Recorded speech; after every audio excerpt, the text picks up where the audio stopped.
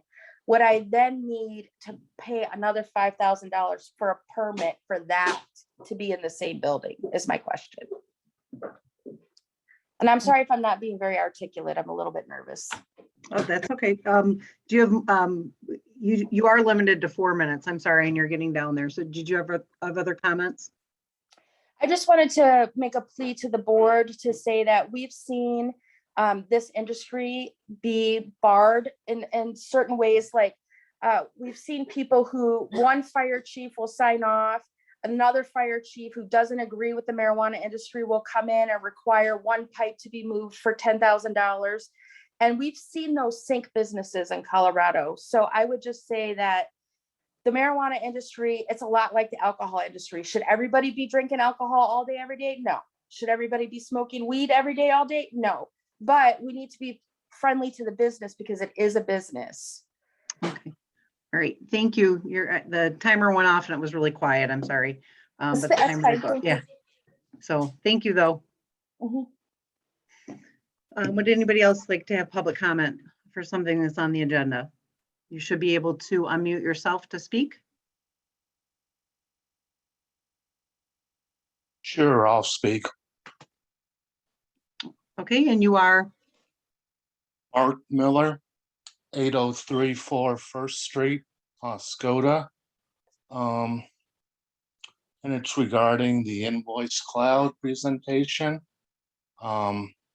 It was pretty slick, but that's what a salesperson's trained to do. Having looked at probably 24 accounting systems, I'm going to ask that the board wait till your next session, take a vote. Thank you. Okay, thank you, Mark. Anybody else have a public comment in regard to an agenda item? Again, keeping in mind that we have a second public comment at the end of the meeting. I hear something. Oh, okay, I'm going to do a last call for public comment.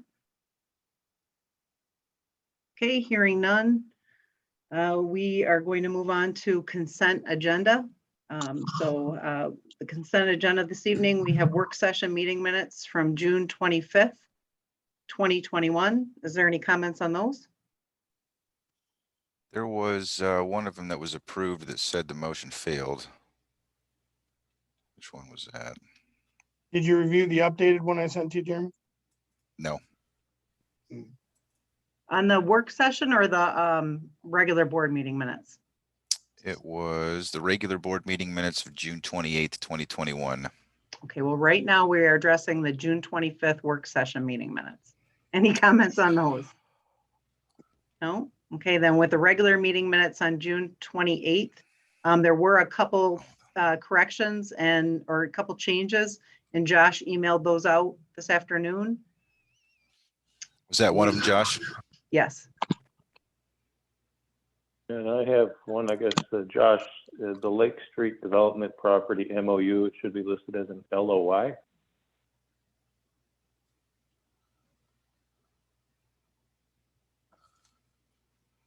We approved an LOI. Correct.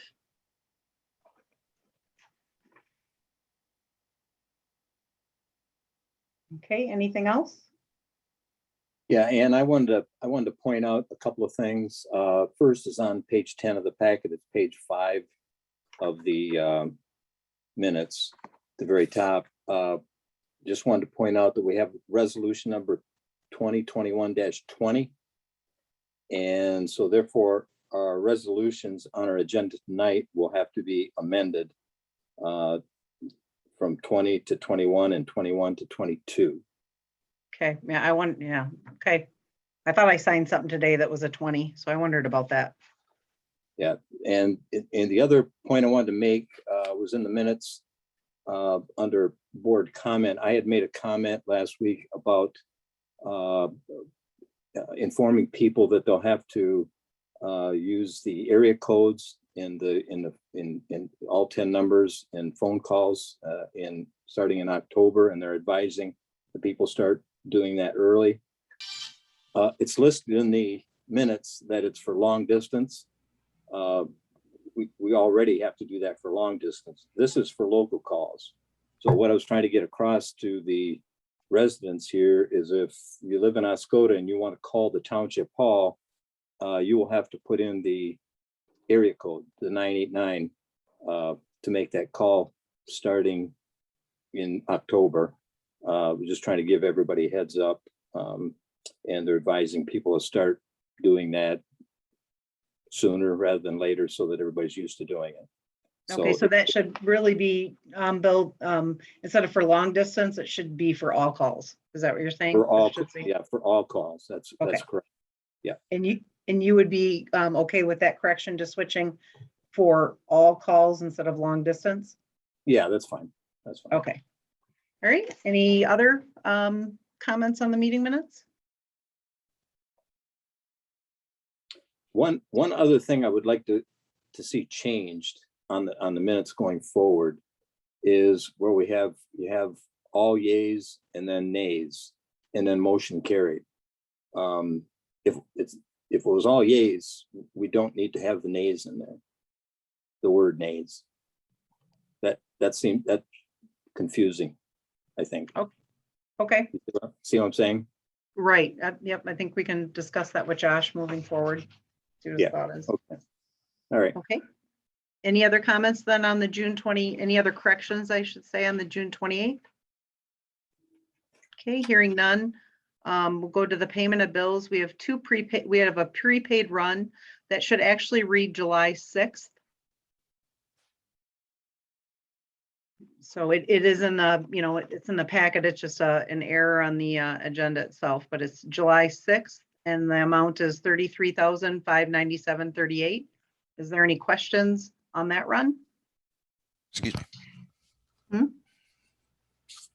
Okay. None? Okay, and then we also have a check run and we just missed the date there. That should be July 13th, 2021. Are there any questions on that run? I did have one question on the 13th. It's under unallocated. It has Oscoda Wrestling and it has fireworks labor for $500. Mm-hmm. And I could be wrong, but it seems to me that I recall that the fireworks company, they were charging us a little extra because we weren't providing help at the Right. There was, Like- they were actually they were charging us, we paid $500 to help them, to have them do the setup and not have to find anybody. But this year there was an issue with their crew. And they reached out to Tammy and I and indicated they were having a hard time finding somebody to do that setup and breakdown. So Tammy and I discussed reaching out to somebody else to fill that gap. And we solicited the help from the wrestling team. So the same amount is being spent, instead of it being given to the firework company, it was given to the wrestling team. Okay, that's terrific. That's a great idea. Okay, very good. Thank you. You're welcome. And we thank the wrestlers for doing that as well. Absolutely. Oh, it worked out. And they, the fireworks company provided the carts and everything, so we didn't have to scramble with that. It was a labor issue, so. And Tammy facilitated that with Mr. Lopez, so. Right, any other questions on that check run? Okay, with that, again, we did those 2 date corrections there, and there was a couple items in the regular meeting minutes of June 28th. Is there a motion to approve the consent agenda with those changes? I'll move. Or Okay, there's a motion by Ms. McGuire, support by Mr. Sutton to approve the consent agenda with those changes. Roll call, please. Mr. Worcester,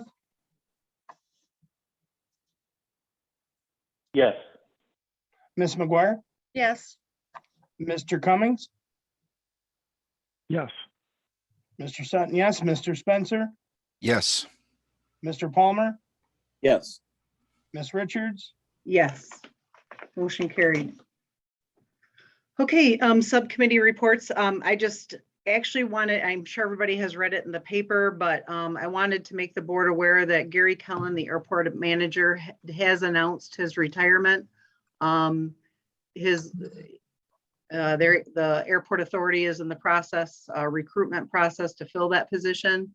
He has indicated that he will stay through the end of the year if need be, to facilitate that change. So I just, again, wanted to make sure that the board is aware of that. So that is my update in regard to the airport authority. Moving on then to the superintendent report. The first on the list is the invoice cloud, which was a very nice presentation that we received. I don't know if you want to add more, Tammy or Jamie, on your. Well, I will add that I just sent the contract to the attorney. And depending on what the board's opinion is of how things went, he will be reviewing it, I'm sure, sometime tomorrow. Are you for it or against it, Jamie? What do you think? I think it's a great tool for the residents to use themselves, to initiate and change things. And I think actually a lot more people will be more comfortable doing that and updating and they'll be able to use their credit card to do their payments that way, for auto pay and things like that, which I've had a ton of people ask me to do that. And we're not capable of doing that with Point and Pay at this time. So not only is it going to make it pretty, it's going to add functionality that wasn't there before. Several different tiers, difference from Point and Pay that Invoice Cloud will be able to help us do for the convenience for the residents, for sure. Nice. I noticed that one of the citizens had taken issue with us thinking about voting on that tonight. Can you think of any reasons why we should hold that off for 2 weeks? I don't really. I really don't. I guess if I have one concern, it's how we'll be getting the money distributed to us. Since we went with Bonfire with the reservation system for Old Orchard Park, the way their money comes in, it's kind of chunked differently together. So it took Jane some time to get that all figured out when it flows through into the checking account. So if I have one concern, that'll probably be it, but it's just like everything else that's new. You just have to get used to it. Right. So you think there'd be a little bit of a learning curve there, but that's about the only issue you can see, huh? Yeah, I do. And I think I think with Invoice Cloud being able to help us with the changeover to notify residents of the change, because we're going to be going right now, we don't charge a fee for our ACH that we have for utility billing and for taxes, but we have a lot of people on our ACH now, and we don't charge for that, but we are changing all the accounts for them, their personal information. Some people forget, sell their house, and they never let us know to stop taking the money out of their account, that type of thing. So that now moving forward with the Invoice Cloud, those things will all be initiated by them and not us. Jamie, back to your point earlier about Bonfire for the Old Orchard. So the difference though is that Bonfire doesn't integrate with BSNA, whereas this pay service that we saw earlier does. So was there some discussion with you when they were meeting with you, talking about how some of that integration could be completed? I mean, did they, my concern, like you said, is I wouldn't want to see you get just one massive chunk of money and then have to sort it out. That's kind of a hard way to deal with that. Deal with the accounting. So yeah, yes, for sure. It's actually a couple different things with Bonfire, honestly, but the biggest thing is that that we're having an issue with is when somebody batches out, it batches everybody out at the same time, which in all my years of retail, any type of retail in the food service or with the township, I've never worked anywhere where it batched every single terminal out at the same time. Even if somebody's in the middle of their shift, it batches everybody out. So that's where the confusion and some of the things happening. And we've been working really diligently with the staff from Old Orchard Park to get through that. And actually we've decided to get through this season and possibly move and use a different vendor. So, because they haven't been able to help us. And we've asked several times. Do you think that Invoice Cloud might fill the gap there? I don't know. They would have to be able to be integrated with Bonfire is the big deal. So I think Bonfire has a few other vendors that we can look at using. So Right on. I don't think that's a big problem. But I think just with any change, I think that it's just going to be a learning curve for everybody, the residents and the staff. But I think in the long run, it's going to be huge, a huge difference. So many people have asked for paperless, and we have the capability with BSNA, so we need to use it. So what do you think, what are the, should we start talking about what fees we're going to pass through since we're going to migrate to this platform, or we're talking about migrating to this platform? Is there, I mean, is that something we need to talk about now, or is that something we can decide later? I don't know. I think the only one that I right away that I would like to see is the bank check one, because that definitely is a cost savings and it's not huge. He actually, I think it was $50 a month is what I had, and then time that it takes for us to take care of the bank checks, because that's all they do is people think they're actually sending us their money ACH. They're not. It's a check that gets written by their bank. It takes 7 to 8 days to get to us. A lot of people are upset that it's late and they get a late fee or things like that, or they don't put their account number on it. And like Vince said, we have to track it down, and actually we make copies of all those checks because we've had so many people say, well, I didn't make a mistake, it was at your end, and we have copies of the check that shows that no, you put the wrong account number in there, so we posted it to that account number that was on there. So we've had to go back and reverse fees, and Melinda's had to take time to look at different things or help us track down going, all right, who's this person? Because we have so many people that they rent. So the name on the check isn't the owner. So you have to try to figure out where that money's got to go. So sounds like a joy. It is. Well, I'm glad to see you smiling about it. That's it's I just mean, part of the thing, we do it. yeah, All for good. sure. Jamie, I just had one quick Didn't laugh, question about this. she'd cry. Go ahead, Bill. I'm looking at the fees, and so I'm not really clear on what they are, but I guess the point I was trying to make is the only way that a person, let's say, just an example, to pay their water bill, the only way they could pay that without incurring a fee is to write a check and mail it to the township or bring it into the township. Is that too simplistic, or is there some way using this system that they can pay their water bill without incurring any additional cost? They would be able to, that's correct. First part of your statement is correct. Check, cash, obviously is free. You can mail it in, come in over the counter and do that. If we absorb the fees for the online bank direct portion, then if they initiate it from their bank account from home and send us that check, then that would be free service also.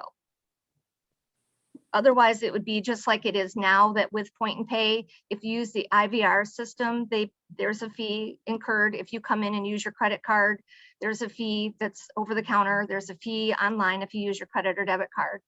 An electronic check, that type of thing. Also, there's a fee to use that right now also. So that would be the only difference.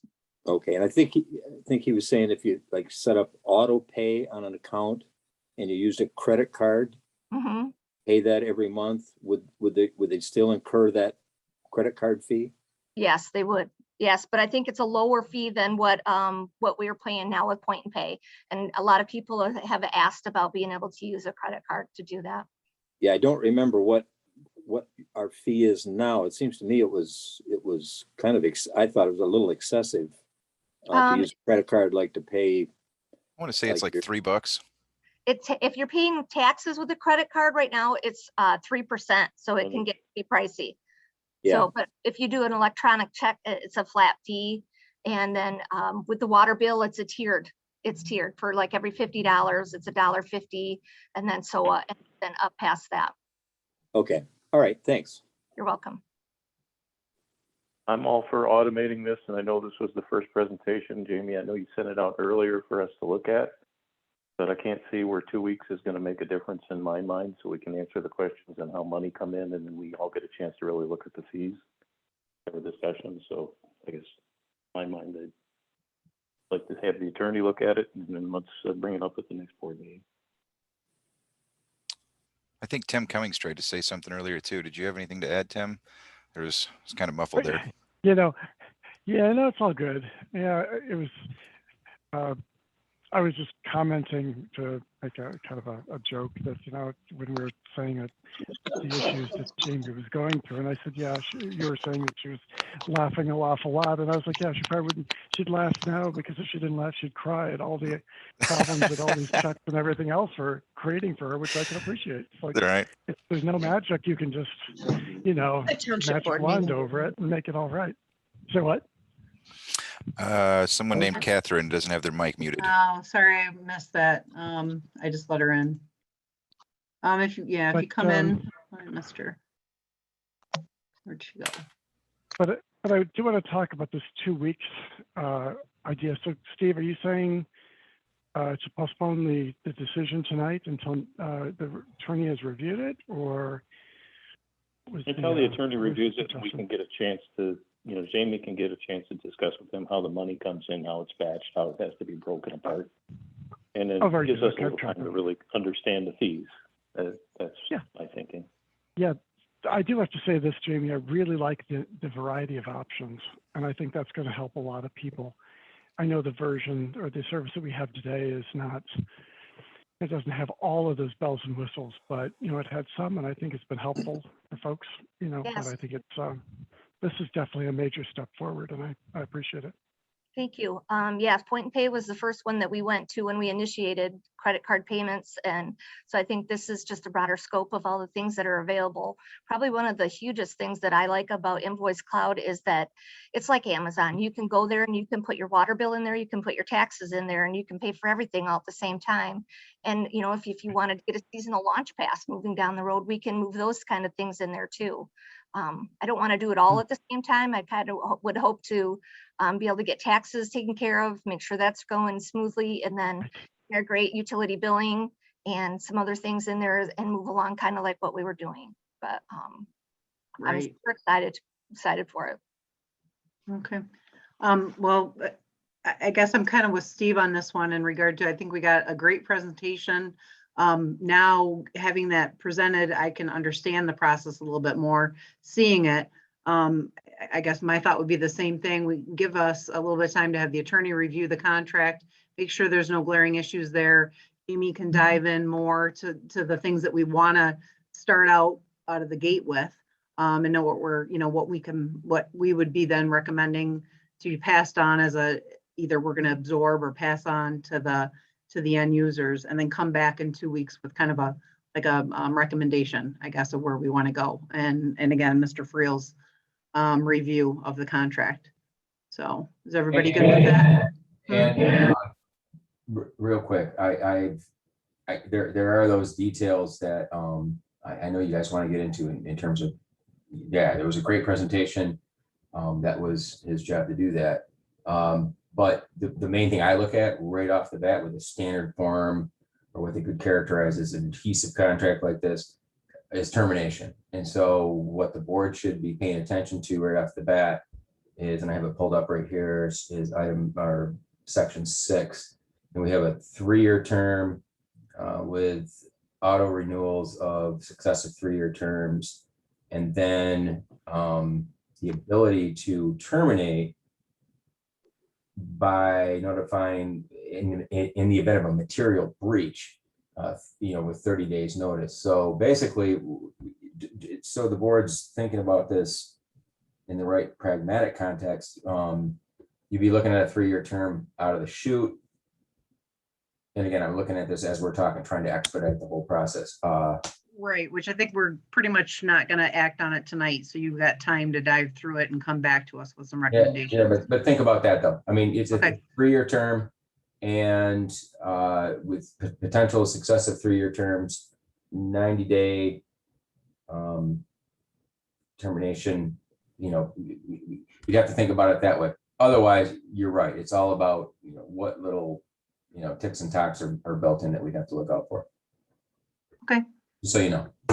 Thank you. All right, well, we'll be coming back to this then in 2 weeks at our All right, well, July I think we need 26th meeting. need a Yeah. motion to postpone. So I would make a motion, we postpone this for 2 weeks pending the contract review by the attorney with recommendations. And the opportunity for the treasurer to dive into how the financial aspect, how the money has been back to the township and what needs to be done on that end, and to give the board the opportunity to look at the fees. I'll support that. Support. Okay, there's a motion by Mr. Westerbarth and support by Mr. Spencer. Roll call, please. Okay, and I have one comment if I could before we vote. Uh-huh. Just if any board members have a strong feeling about the fees and passing them on or not passing them on, if you could reach out to me, that would be great. I'd appreciate it.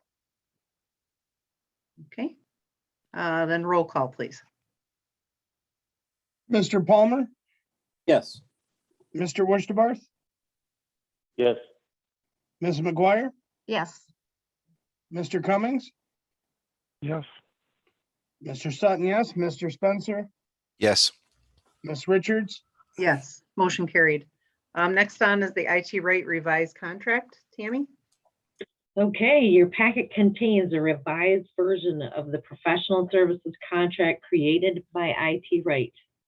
I'm hoping tonight that we can resolve this and that everyone has requested has been put into this contract. And after review, I would please consider approving the IT Right contract and authorize the supervisor and clerk to execute the document.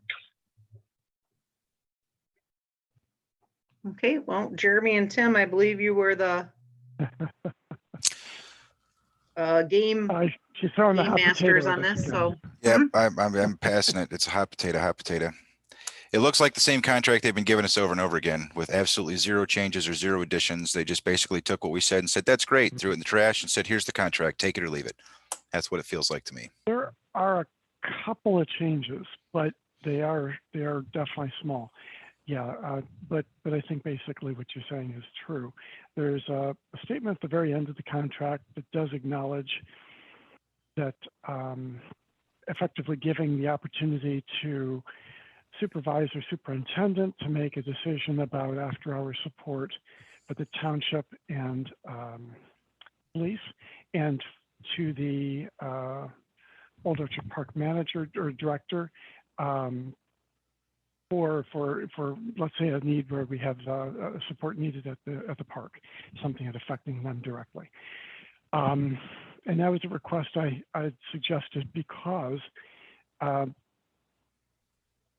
you know, Alcides is always all over the park, you know, and he knows what it is that's going on. And if something was wrong with some of the equipment that's local to them there, you know, he would be in a better position to evaluate the severity of it and the need for them to come in and, you know, and that. So, and it would come out of their individual budgets, so to speak, if you will. I mean, and it would be understood. And that's kind of what the whole backstory of that point was. And they did acknowledge it toward the end of the contract. But Jeremy's right. There are not a lot of topics that were incorporated into the contract. But when I read the contract, unfortunately, they didn't have red lines. And so for folks that aren't familiar with what I'm talking about, it's where you have a document and when you delete a word or you add a word, you've got some indication of either an underline or a bar in the margin that shows that something changed on that line and what it was. And unfortunately, that wasn't there. And so, you know, we're just looking at a file. And I admit I did not sit here and try to do a side-by-side comparison to the prior version. What I would say, though, is when I read it, didn't find, for some reason, I didn't find as much offensive as I did before. So I really do think there were some changes made, but I just can't be held to identify every one of them that was made. I guess my point here is we're getting to a point. They did also, as a point, Jeremy, they also added the hourly rate for support. They didn't do anything to address service quality. So in other words, like, you know, what if we're not getting the quality or the level of service that they need or we need? And what was another concept that was there? It was the backups were the biggest one for me. Yeah, sure. That's right. Yeah, they didn't. I don't think they did anything on that one. But just more of the idea of if we're going to be spending all this money, are they going to provide us anything that helps us ensure we're truly getting more for the money we're spending? And I didn't see a lot of verbiage in there for that. So, you know, here's my take on it, guys. I feel they didn't throw everything out to the extreme that I feel Mr. Spencer stated. I think he's not far off, but I don't think they did blatantly that exactly. I think what they did is they did make a few changes. There's a few alterations. There are some points that were changed in here. I'm not crazy about the contract, but at the same time, I kind of feel like we're in a situation that resembles a very hard negotiation where we are the ones who are kind of over the barrel here. We should have had this contract in place last year. They've been working with us and they've been maintaining their service with us, despite the fact that this contract hasn't been signed. They've made it pretty clear that they're not going to keep going forever, and that there's an end date. And when you look at the contract, they've plugged in a date in August, giving us time to work this out and put it to rest. Like I said, I'm not thrilled with the contract. It's already been reviewed by the attorney. He's not dissatisfied with it from a legal viewpoint. Jeremy and I were just concerned from a technology point and from some other verbiage points that we'd be familiar with in contracts. I would be somewhat comfortable, considering we're in a hard spot here, that we accept the version that we have here and move it forward. Just let's get the show on the road. You know, I don't know how much more we can make progress here with them, and I don't know whether it would be substantial enough in the end. You know, whether there'd be a monetary value or any other value. I don't know what we would get out of it, but I do think that we did make some progress. So I feel like, you know, it's better than it was, you know, a year ago or so. So that's where I am. Jeremy, why don't you chime in now and give me your opinion? I mean, I'm right there with you. We're between a rock and a hard place. The question now is that with our requests and their inability or refusal to adhere to those requests and put those things that we're looking for into the contract, we have a choice. We're going to allow them to strong arm us into the contract that they want, which is fine from the legal standpoint. So it's a decent contract, or we can go out and start looking for other companies with the same certifications and see if they're actually comparable in the price, and see if any other companies could offer us that.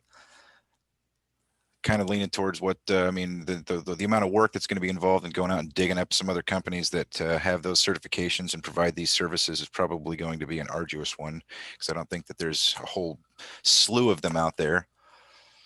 So I guess I'm going to have to go with Tim. We'll probably just have to approve this contract, and then if we want to start looking for alternatives, we can start that process. And then when this contract is over, we can revisit it and make a decision based on new information at that time. I don't like it. I'd just like to make a quick comment here on this. Like Tim mentioned, this came up over a year ago, or about a year ago or more, I guess now. We have had IT Right is our working for the township for quite some time. And I do remember one of the big stumbling blocks in the contract is that they said, you know, that after hours work would be charged on an hourly basis, but there was no hourly rate in there. So to me, that was a big red flag. You agree to a contract with no fixed amount you could be paying, you know, any amount per hour. Well, they have corrected that, and they've put it in there at $200 an hour with a 3-hour minimum. So that part is checked off. And I think given the experience we've had with IT Right, that they actually have, for the most part, you know, done a good job for us. I would like to make a motion to approve the contract with IT Right as presented and authorize the clerk and supervisor to execute the document. I'd support that. Okay. There's a motion by Mr. Palmer and support by Mr. Cummings. Any further discussion? Or are we ready for a vote? All right, roll call, please. Mr. Spencer, I suppose. Yes. Mr. Palmer, Yes. Mr. Worcester, Yes. Ms. McGuire, Yes. Mr. Cummings, Yes. Mr. Sutton, yes, Ms. Richards, Yes, motion carried. Next on is the legal services misdemeanors. Tammy? Hey, your packet contains an email from Chief David regarding contracting Jim Baccarella, the current Iosco County prosecutor, to handle misdemeanor township ordinance violations. Currently, our township attorney does not do criminal prosecution, therefore recommending Mr. Baccarella for this position. I would ask that the board consider approving Mr. Baccarella at the cost of $165 per hour to handle the township's misdemeanor ordinance violations. Services to be paid from 207-000-826.000 legal fees. And Okay, does just anybody a have question for me. questions? Oh, sorry. Well, that's okay. I was just gonna say, does anybody have any questions? Just a question for me. So in this case, because they're offenses, this is money that even though we pay, it comes back through the courts winning the case, correct? So we're really technically not out money. Right.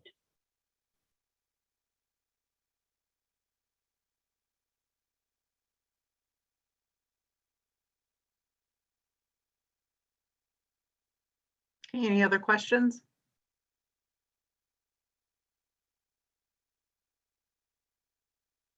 Could I elaborate or ask Steve real quick what the question is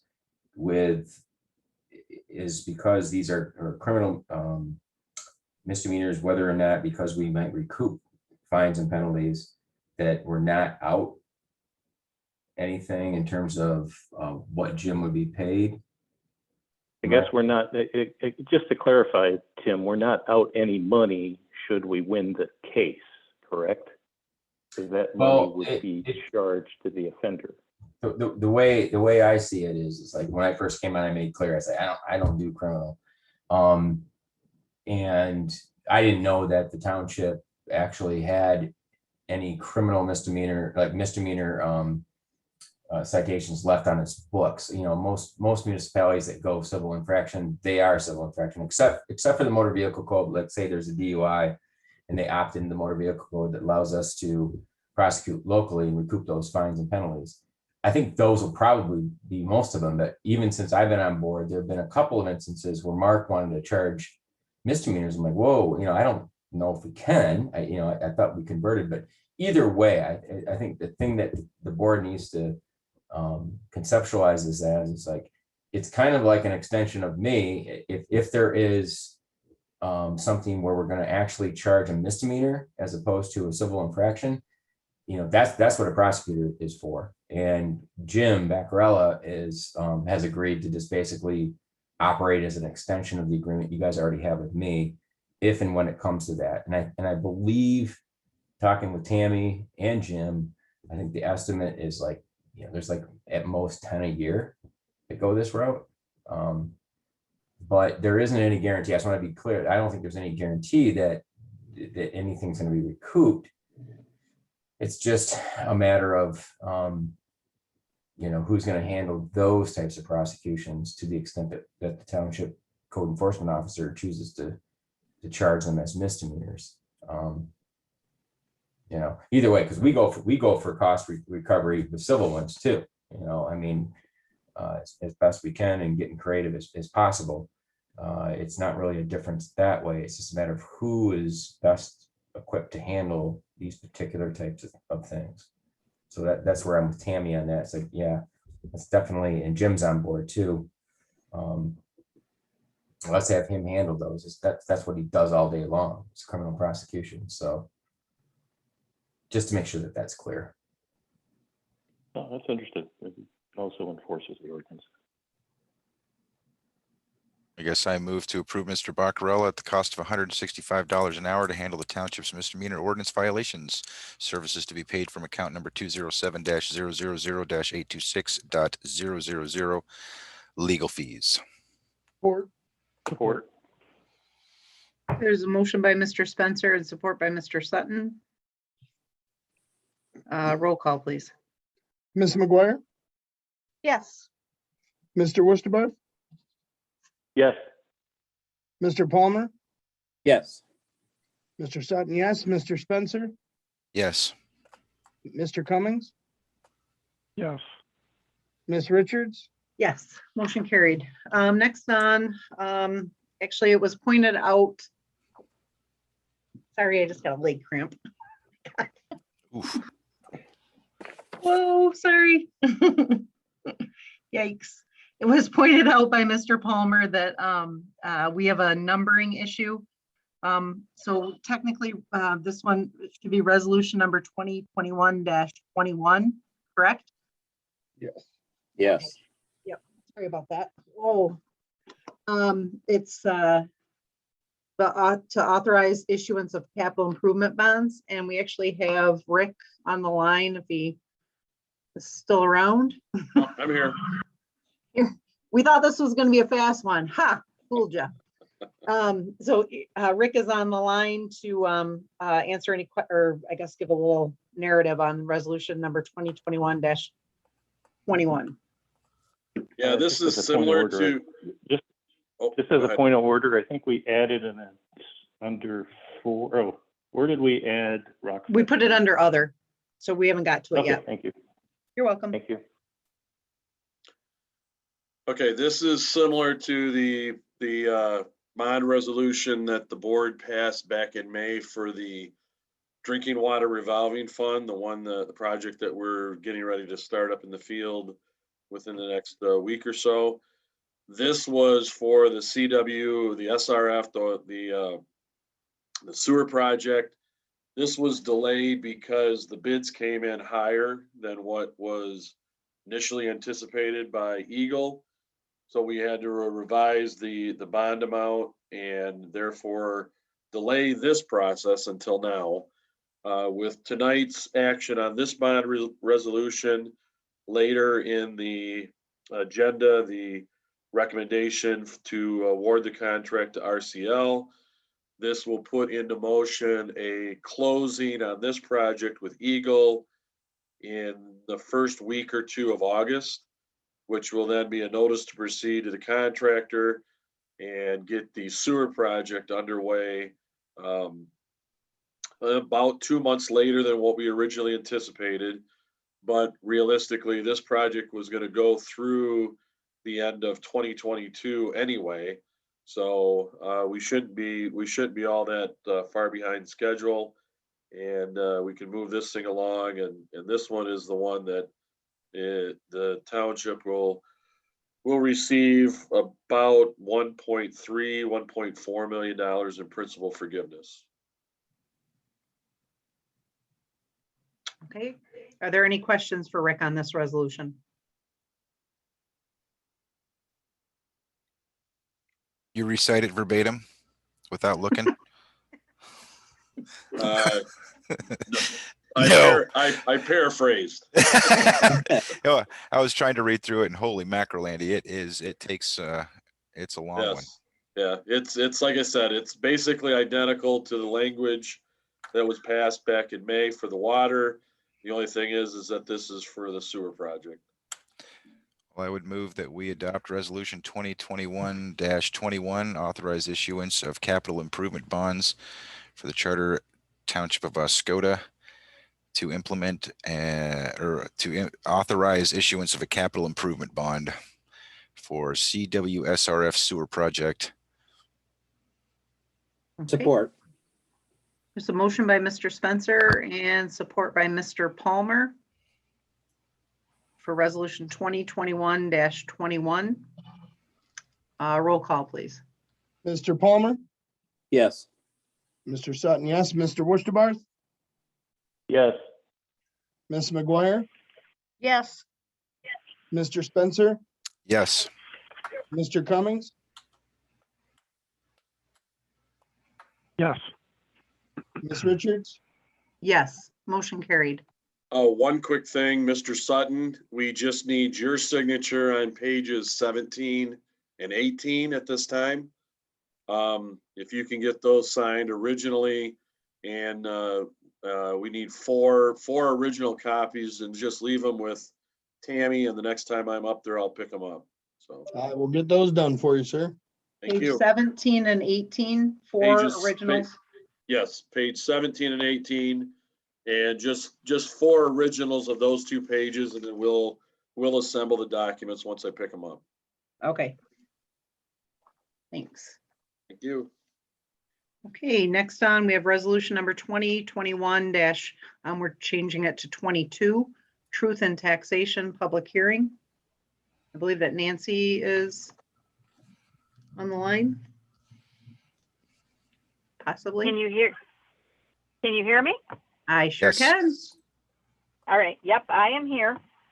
So basically, what the resolution that's before you now is about, we need to have a truth and taxation hearing in order to, for the board to levy the maximum authorized millage.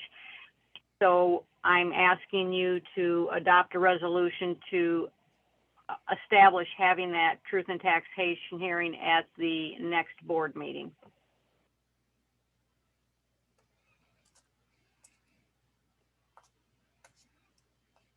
Okay. Is there any postings that have to occur in the paper for that? You might have- Yes, I have already sent I've already sent the notice into the paper. Their deadline is the Friday, would have been last Friday. So I've already sent the notice into the paper, assuming that, as in for the last 25 years, that you would just Right. automatically go ahead and do it. Right. Oh, so if No, we could don't, just be then- difficult. Well, if you don't, then I'll have to call them and say, yank it. Right. Okay. I would Any, move- yeah, any other questions for Nancy? Or, sorry, I interrupted you, Jeremy. Sounds like you were about ready to make a motion. That's all right. It was a good question to see if there's any other questions. Okay. Go for it. Right, hearing none, I move that we adopt resolution number 2021-22 regarding truth and taxation for the public hearing to take part on Monday, July 26th, 2021 at 7 p.m. Support. Support. Wow, that was a lot. Jamie got it. Motion by Mr. Spencer, support by Ms. McGuire. On that resolution, roll call, please. Mr. Cummings, Yes. Mr. Palmer, Yes. Mr. Sutton, yes. Mr. Wursterbarth, Yes. Ms. McGuire, Yes. Mr. Spencer, Yes. Ms. Richards, Yes, motion carried. Next on, we have ordinance number 2021-270, commercial marijuana facilities ordinance. Nicole is on the line, I believe. Amy indicated she was coming in. I'm here. Hi, Nicole. Hi. Just here to answer any questions. Why do we have so many bars in town, but we cannot have a designated consumption establishment? I'll have to get back to you on that answer. We've just decided to keep it to 2 for 2 provisioning, and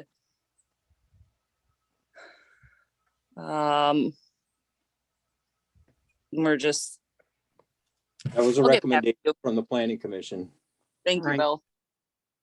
Oh, yeah, I mean, I appreciate that. I mean, everything in the document was probably recommended by the planning commission.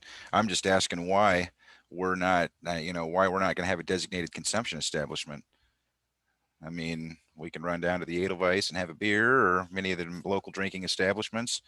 But if somebody wants to come into town and open a little area for people to sit down and Ah, consume, then Correct me if I'm we're not wrong, it's allowing that. because- That's a big zero. Well, correct me if I'm wrong, but I think it's not because of the township, it's because of the state law. It doesn't provide for that license. That would be a good answer. that is a good answer. Aha. So, No, you guys could if you wanted to. Most municipalities do not want to. Yeah, that is a permitted license, but we opted not to pursue that avenue. can you tell me why, Bill? Give me more information on that. I don't understand why not. We felt that, for people just to be able to purchase the marijuana when they want and then consume it however they want to consume it. You can't consume it on the premises where you buy it. Exactly. And so therefore, why do you really need some special place to go to consume it? Why can't you just take it home and do it there? You're absolutely right. We should close every bar in town. Whoa, Okay. wait a minute. Well, that's probably not a good idea. I just see, I mean, everybody's kind of pointing at the medical marijuana, and the recreational marijuana is kind of the same thing as the alcohol side. And well, we've got bars in town, so I'm just asking, there's quite a few people around here that smoke marijuana. Why don't we have or offer a license for a designated consumption establishment so that there's a place for them to go hang out and consume? Well, like Mr. Friel said, most communities don't allow that, so we opted to take that avenue. This ordinance isn't carved in stone, so it can be changed, and that can be added down the road if we feel later on that maybe that's something we wanted to add. You can do that. This isn't by any means an ordinance that's carved in stone that can never be changed. Right on. I'm glad you did not allow it to begin with. So I guess we can see how things go, but. Well, we can already see how things go. I mean, the only difference is you're going to be able to buy it in town instead of crossing the town border and buying it and bringing it home. So, I mean, I don't see that there's been any gigantic problems with it as of yet. I do see the 2 provisioning centers and the 2 recreational retailers.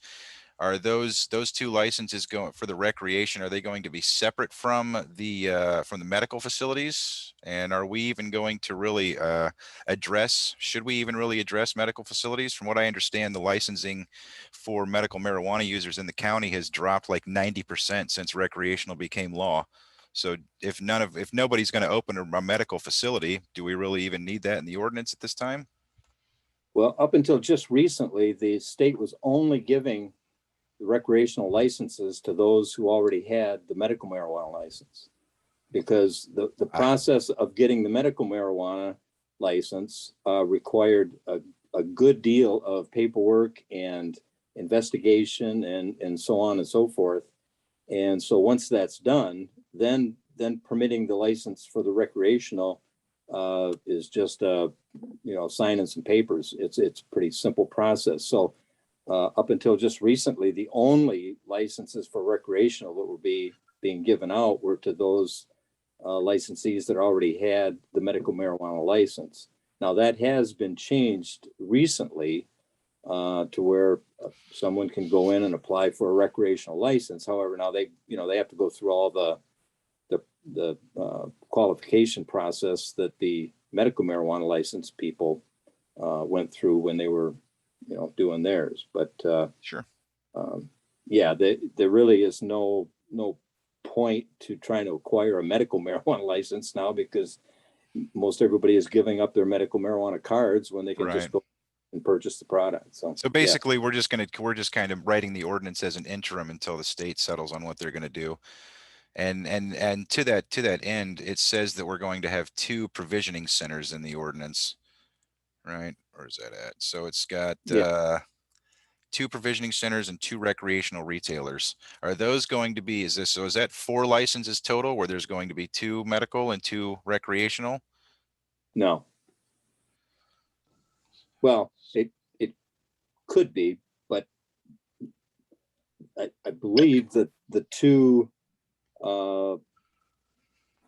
medical marijuana licenses have been applied for so far are switching to the recreational marijuana. So there really wouldn't be any reason at this point for anybody to apply for a medical marijuana license, although they could if they choose, but it really wouldn't make much sense for anybody to do that now. So right now, if I remember correctly, we have 2 licenses in town for medical facilities, and both of those licenses have been acquired by someone or some entity. So if we add 2 new ones for the recreational retail side, are those folks that have the medical license going to get first right of refusal for the 2 recreational licenses that we're about to provide? They will be, if they're the first ones that apply, yes. So there could be up to 4 licenses, 2 of each. And if they're not the first ones in the door, then there's a possibility that they have a medical one, but they could not get a recreational because someone beat them to it. Well, the thing of it is, nobody could apply for the recreational license since we passed a resolution banning them up until now. Back a year or more ago, we passed a resolution not allowing the recreational because the state hadn't put, the permanent rules in place. So we opted out of the recreational at the time until the state put permanent rules in place. Well, they put those rules in place, and so now we're taking the action to approve the recreational marijuana along with the medical marijuana that we approved several years ago. And so that's what we're talking about here tonight. Right. I'm just trying to get, I read through it, but it didn't really, the legalese, if you will, didn't really specify to me whether or not there were going to be 4 licenses or 2 licenses, and whether or not the people that currently have the medical license would be able to get first right of refusal, which you've said that they're not going to get that. So they're going to have to be first in line if they want to change their business to include recreational and the medical. That's right. Yeah. Look, Bill, I have a question. Because in the planning commission, this was discussed a lot to get to this ordinance, but wasn't this discussed that the 2 people who had the medical would have first right of refusal for the recreational, just simply because we didn't have the ordinance in place and they've already spent the capital? Wasn't that a discussion in the planning commission? Well, and maybe Mr. Friel could comment on this better than I could from a legal standpoint, but I think the point is that we couldn't make any determination on who would get recreational since we didn't have an ordinance allowing recreational. And until we approve the ordinance, no one can apply for the recreational. So once we put the ordinance in place and approve it, if we can approve that tonight, then they can move forward. And I know they're both entities were waiting to see whether or not they were going to, especially one was going to wait to see whether they were going to open their doors and spend any more money on the facility if we weren't going to approve the recreational ordinance. So I don't know, maybe Mr. Friel could expand on that if you like.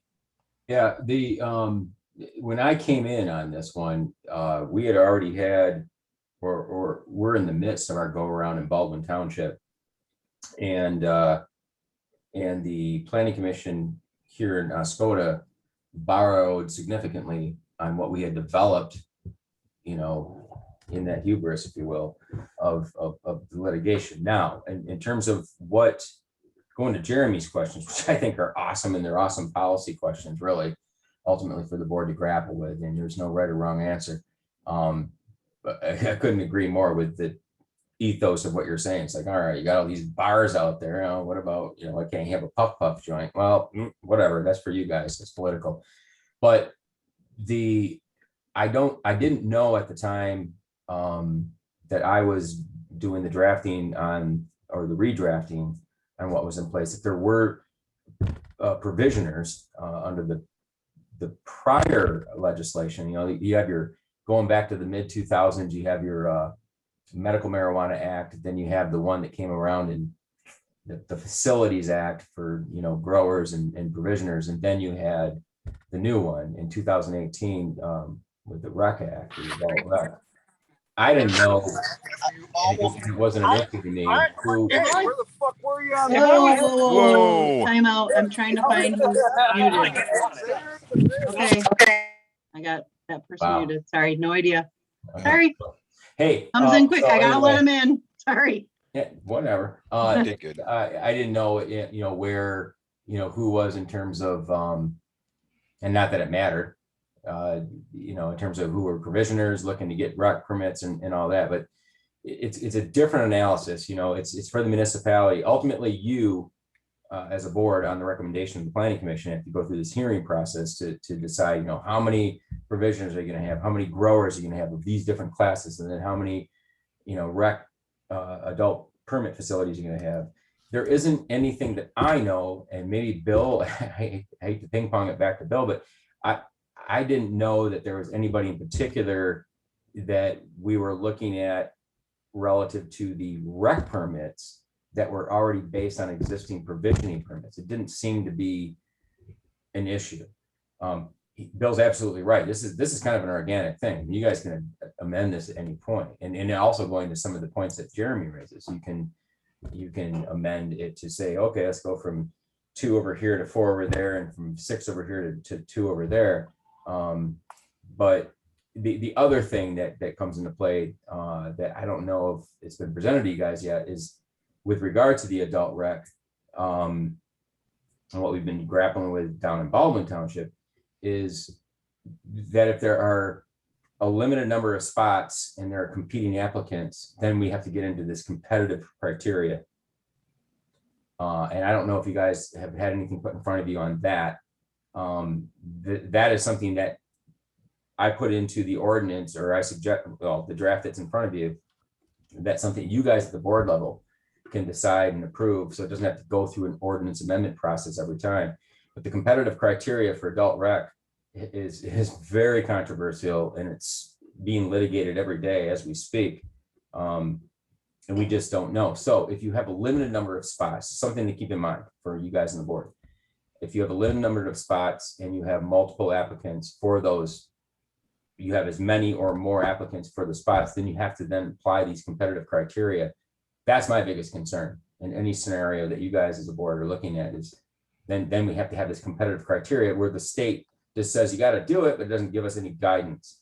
And it's kind of a hit, or it's kind of trial by fire right now.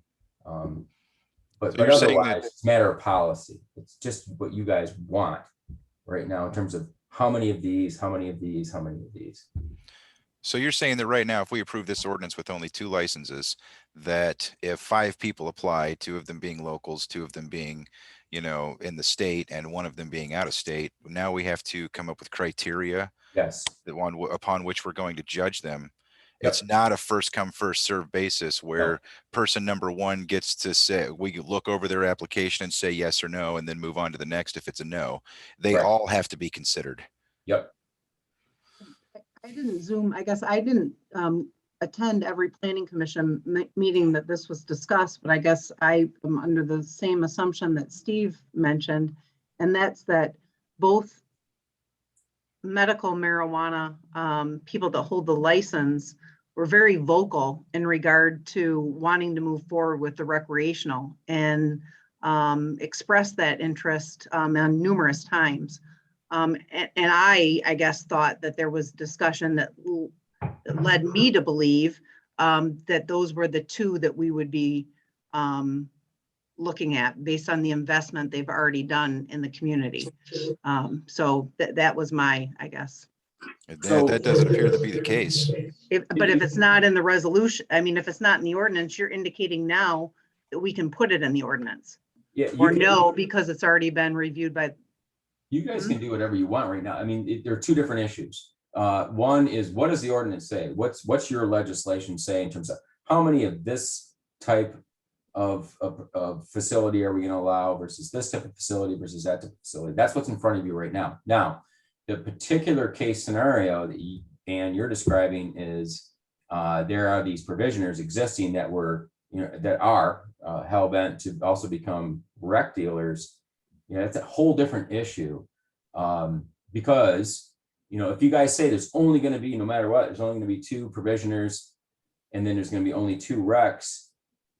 And then tonight, anybody listening that says, "Oh, me too," and they put in their application. So now you got 4 rec applicants. You're going to have these competitive criteria in place, which I told the planning commission about. And but I think we're going concrete operationally on this premise that there's just these 2 that are existing provisioners that want to be recs, which is kind of a dangerous premise to the extent there could be more.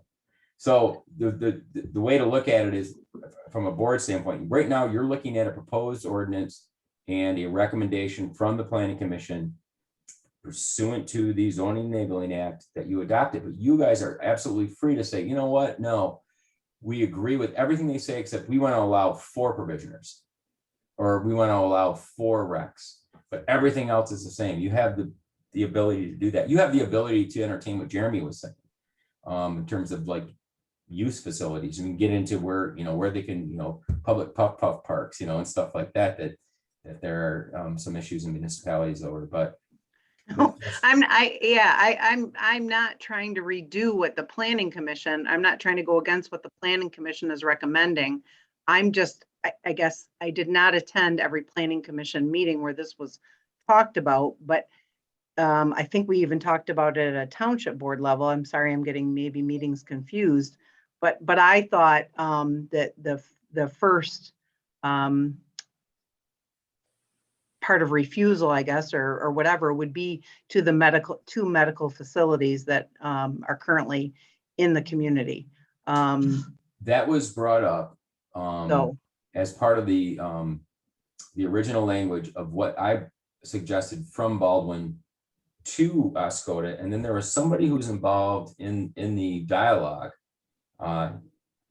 who introduced what Bill was talking about. And it's like, there's been a recent change, and that one doesn't have to lead to the other, and that requiring and it's still the case in Baldwin, requiring an adult rec place to also have a provisioning license can be, in the demographic, can be cost prohibitive. And so your planning commission, I would say, had the wisdom of disassociating those 2 things and saying they don't have to, in order to be an applicant, a viable applicant for a rec permit, you don't have to have a provisioning permit. And because once, and it's true, I mean, I agree with, I forget who that was, but it's I've seen it. It's true. Once you allow adult rec, the economics of provisioning, I don't want to say it bottoms out, but it becomes a very different analysis, and especially up here where we are. And so that's kind of what you're looking at right now. You look at each, I would suggest you look at each class of facility. You have growers / processors, provisioners, rec, retailers, basically. And how many do you want of each? And the planning commission has come up with, and kind of based on the matrix that came out of Baldwin Township, they assign the numeric values of each one of those classes, and they're putting it in front of you guys and suggesting it to you. This is what we think. It's up to you guys to say yes or no, or somewhere in between. If you think that there should be more rec permits, you could say, instead of 2, we're going to allow 4 tonight. In other words, you can do whatever, you can basically do whatever you want with that. Well, I do like what the citizen said earlier about the changing the permit fee schedule to make it non-cost prohibitive for smaller farmers. You know, if you're just going to kind of do it as a hobby in your backyard, or as long as it's permitted, of course, then I don't think that a $5,000 permit fee is really applicable. I think that's a bit egregious, and I would like to see that permit fee scheduled a little more reasonably for the A, B, and C licenses. Well, you have to understand, Jeremy, that that fee is based on what it costs the township to process the applications, to visit the site, to hold planning commission meetings, to inspect the facilities. Those costs are mandated by the state that, you know, you can charge that amount the first year. Then after that, you have to show that what your actual costs are. So I disagree with, you know, maybe things are different in Colorado, I don't know, but the fees that the township charges are to recoup costs for our police to, you know, do random inspections of the facilities, to process the applications. There's a lot of work that goes in from our zoning administrator, the planning commission, in processing these applications. And I feel that, you know, a $5,000 annual fee for this to the township is warranted. I Right, agree but with you're Bill on talking, that. but we're also talking about, you know, I mean, the difference between 100 plant grow and thousands of plant grows. So it's the difference between, you know, the local ice cream shop that wants to scoop a little piece of ice cream onto your cone and the factory that's going to be making cones in a production facility. And should the licensing fee for those two entities be the same? From the township, yes. Yeah. I think Jeremy, right now, I think yes. Yeah, I agree with Bill on that one. I don't think as a practical matter, you're going to have much of a disparity between, we haven't at least seen so far between the categories of processors that you're talking about. And if there is, I would say, okay, let them come forth and make a compelling argument, you know, viable economic argument to show us why we shouldn't charge the max. We, Oscoda Township, shouldn't charge the max that the state law allows us. The state legislature, in all their invenerable wisdom, has suggested that $5,000 is what it's worth. You know, I think that to the extent you're going to allow stuff, yeah, there's where it should be at, subject to revisitation if somebody comes forward with good, concrete, empirical evidence that suggests that we should modify that. I think what you guys maybe want to grapple more with isn't so much in terms of the class of growers, even though on former Air Force Base, you do have a really unique circumstance there, but I haven't heard it so far in terms of just in my role and capacity here as council and trying to help develop this ordinance. But I'm thinking in terms of between rec and provision licenses, what you might want to, if anything, what you guys as a board might want to consider tonight is, are you cool with what the planning commission has suggested in terms of 2 and 2, or do you want to maybe allow more? It's completely within your province to do. I'm right on board with them having, you know, starting out with 2 licenses and going that direction. If we have to come up with some competition criteria, well, I guess we'll cross that bridge when we come to it. I'll take your You're gonna have to, for sure. right, and I'll take Mr. Mr. Palmer's and your recommendation, Mr. Friel, on the permit fees. You guys say it's going to cost that much to do it. Well, then we'll run at that rate, and then I guess we'll reevaluate when the time comes. But I would like to see, I mean, we're talking about, you know, one of the things here at our township board is bringing businesses to Oscoda. And maybe it's time that we pioneer something. And maybe it's time that we don't say, oh, did any other townships do it? Maybe we be the first. And let's get a designated consumption establishment in here and see how it goes. Right on. That would be, I mean, you that's as a my board, but I don't disagree with that as a policy point for you guys to at least consider as a board. I mean, anybody can tell me why, I mean, an absolutely compelling reason why we should not have a designated consumption establishment, but continue to have bars? I wasn't involved in all of the earlier talks. I came in at the very tail end of all of this, but I could spend a little bit of time looking through minutes and seeing if there is, if I can find anything regarding that. I haven't heard any reasons to date why a consumption facility would be an absolutely terrible, horrible thing. So I guess that's why I'm asking you and the board and Mr. Friel if anybody's got any compelling reason why we should absolutely not offer a designated consumption establishment in Oscoda. Yeah, I guess I don't understand it. I mean, you're comparing it to a bar, Jeremy. A bar, you purchase the product there and you consume it there. Yep, that's what a designated consumption establishment is. But you're not purchasing it there. You're coming in to smoke it, aren't you? No, you have to buy it there. It's just like, well, from what I understand, it's you walk up to the counter, you say, I'd like some of this and that, and this is the apparatus that I would like to partake it with.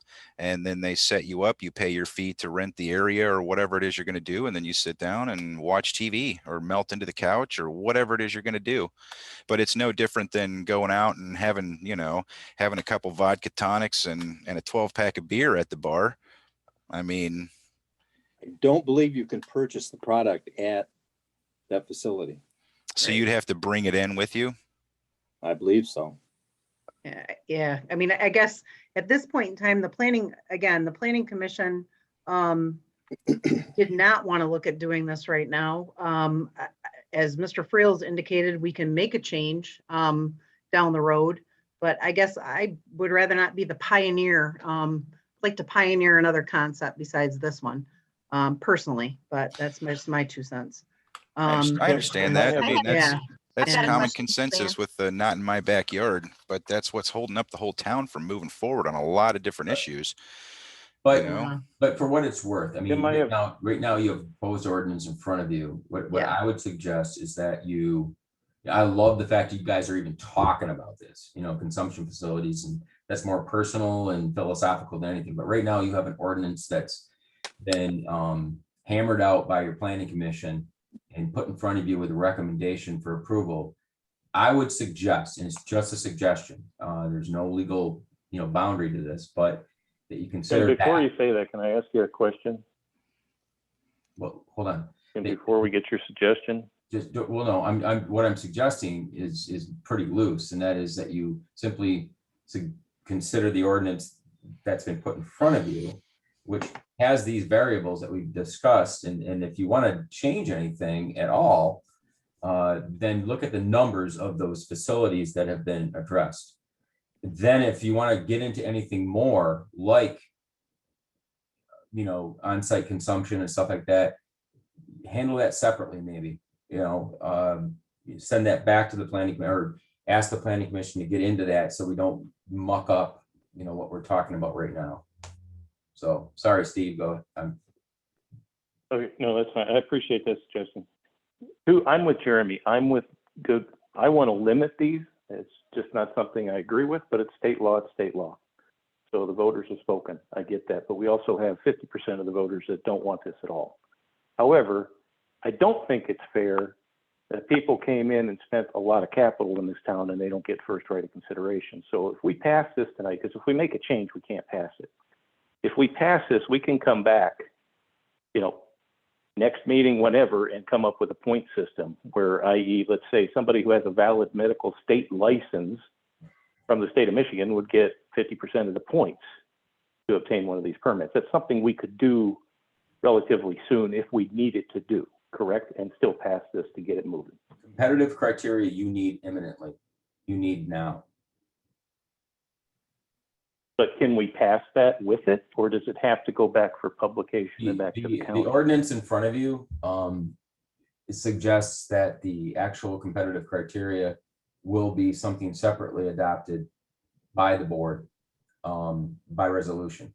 So in other words, you don't have to have it be as a matter of ordinance each time. You can change it and so forth. But the ordinance itself that's in front of you provides for that fortuity, that instance that you would the board would adopt the actual competitive criteria. So if you guys as a board are foreseeing that with 2 recs and 2 provisions permits, that you're going to have a competition for limited spots, like 3 people, 4 people, or whatever, competing for 2 spots. That's where the competitive criteria thing comes in. We're going to have to adopt those too. At the I next think meeting. you answered my question, so thank you, sir. Yeah. No, not at Yeah. this meeting, we can discuss it. Right, but we're going to have to do it quickly. That is- Yes, right. Quickly. Yeah. Okay. So basically, right now, we're looking at approving this ordinance as it's written, and then directing the planning commission to start drawing up the criteria for competition for those Yeah. licenses, and Yes. then look into the designated consumption establishments, maybe look at some that are around the state. Right. I have heard that there's one in Ann Arbor, and you do have to purchase there. You can't bring it in with you, and I can't imagine that they would set it up much differently than that. But we can Yeah. cross that bridge when we come to it, I guess. So There's I that. suppose I would. Okay, go ahead, Jamie. I didn't see in here where it talks about the districts that it could be in. Like, I know before we talked about B2 and nothing in the B1. I didn't see that in the ordinance, and should it be in this ordinance or is that somewhere else? So it's not in the ordinance. It does not specify if it's allowed in State Street Business Neighborhood or B2. As far as outdoor grow, it is specific to that's only allowed in industrial and agriculture. But that's the only type specified. That's right, Jamie, and it's a super good point, and we kind of left it open, if I recall correctly, at the planning commission level. There are other ways when you don't even have to get into the competitive criteria that we can legislate based on distancing requirements. Like you can say, all right, they can only be allowed in certain zoning districts, and at that, they can't be any more than, say, for example, I'm just spewing it, but 1,000 feet apart or 2,000 feet apart. There are other ways that you can regulate it that I think you're getting at, that if I recall correctly, where I left it at dealing with your planning commission at, they didn't get into that, and they could, but you're right. Should they? I guess I don't understand why they did. I guess I'm confused as to why it wasn't addressed. When medical was first brought to the table, there was a lot of discussion in regard to that it would not be in the B1 district, which is now not called the B1 district. Sorry, I'm not sure the exact terms. Yeah, me too. Sorry. Yeah. I So think Bill could actually probably speak better to the history on that. was there a reason it wasn't designated to a certain district, Bill? But we didn't. The last I recall, we decided not to address it at that point. You guys always can, and I think it's a good tactic. I mean, if you have concerns in that regard, to do that, it's just at the time and when and where we were dealing with what we were dealing, it wasn't something that the planning commission wanted to address right then. Bill might have better history. It probably does better history on that, but. Well, I think a lot of that has to do with state law, because state law kind of dictates where these things can go and where they can't go right now.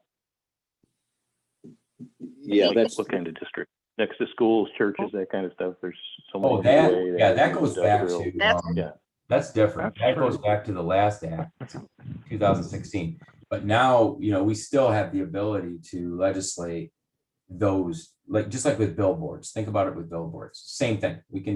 We can say where they can be and how far apart they can be, and effectively dictate exactly where they're going to go legitimately. We can do that. It's just that at the time that was brought up, when I got brought on board and I injected what we had been working with Baldwin, it wasn't identical because we were being sued and so forth, and we were dealing with the particular issues to that. But the planning commission at the time was content not to deal with those spacing, what Jamie's talking about, those spacing requirements and so forth. It was more like the numeric values of how many of these types of processors we're going to allow, how many provisioners we're going to allow, and how many retail establishments are we going to allow, and then possibly come back and revisit it, understanding that with regard to the latter, we're going to have competitive criteria. We're going to have to develop that for you guys to apply at a board level, because all of these are special use permits, and you guys ultimately have to say. So, but Tim, yeah, I have a question. Sorry, Tim, I have a question about this competitive criteria that we keep talking about. So, I mean, I guess my thought is, I don't know what it looks like. Is there something that we would essentially be looking to adopt that would be, let's say the state provides a basic competitive criteria and we simply adopt that, kind of like you'd hope. No, the state, like I say, in all of its venerable wisdom, has said here, for these types of situations, you have to have competitive criteria.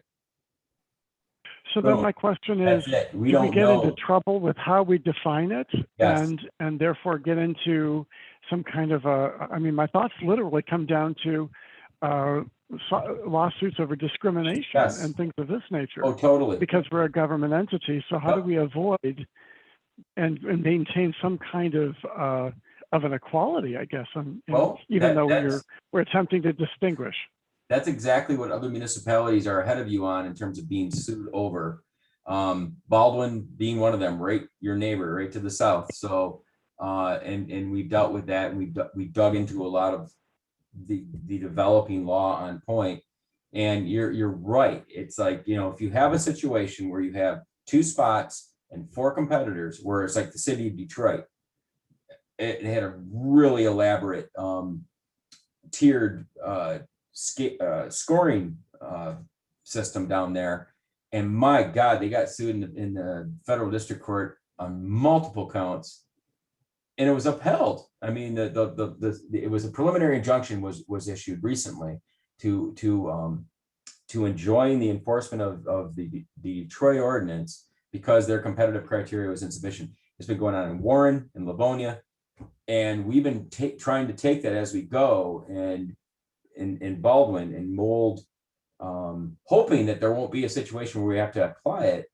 And I hope the same for Oscoda, but the lesser amount of slots that you allow, the greater the possibility you're going to have multiple people competing for limited spots.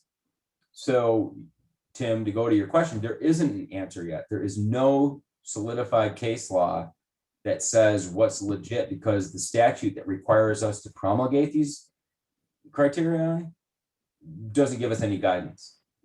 So, I'm just using general constitutional parameters. So are other attorneys in other jurisdictions. They're getting sued left and right.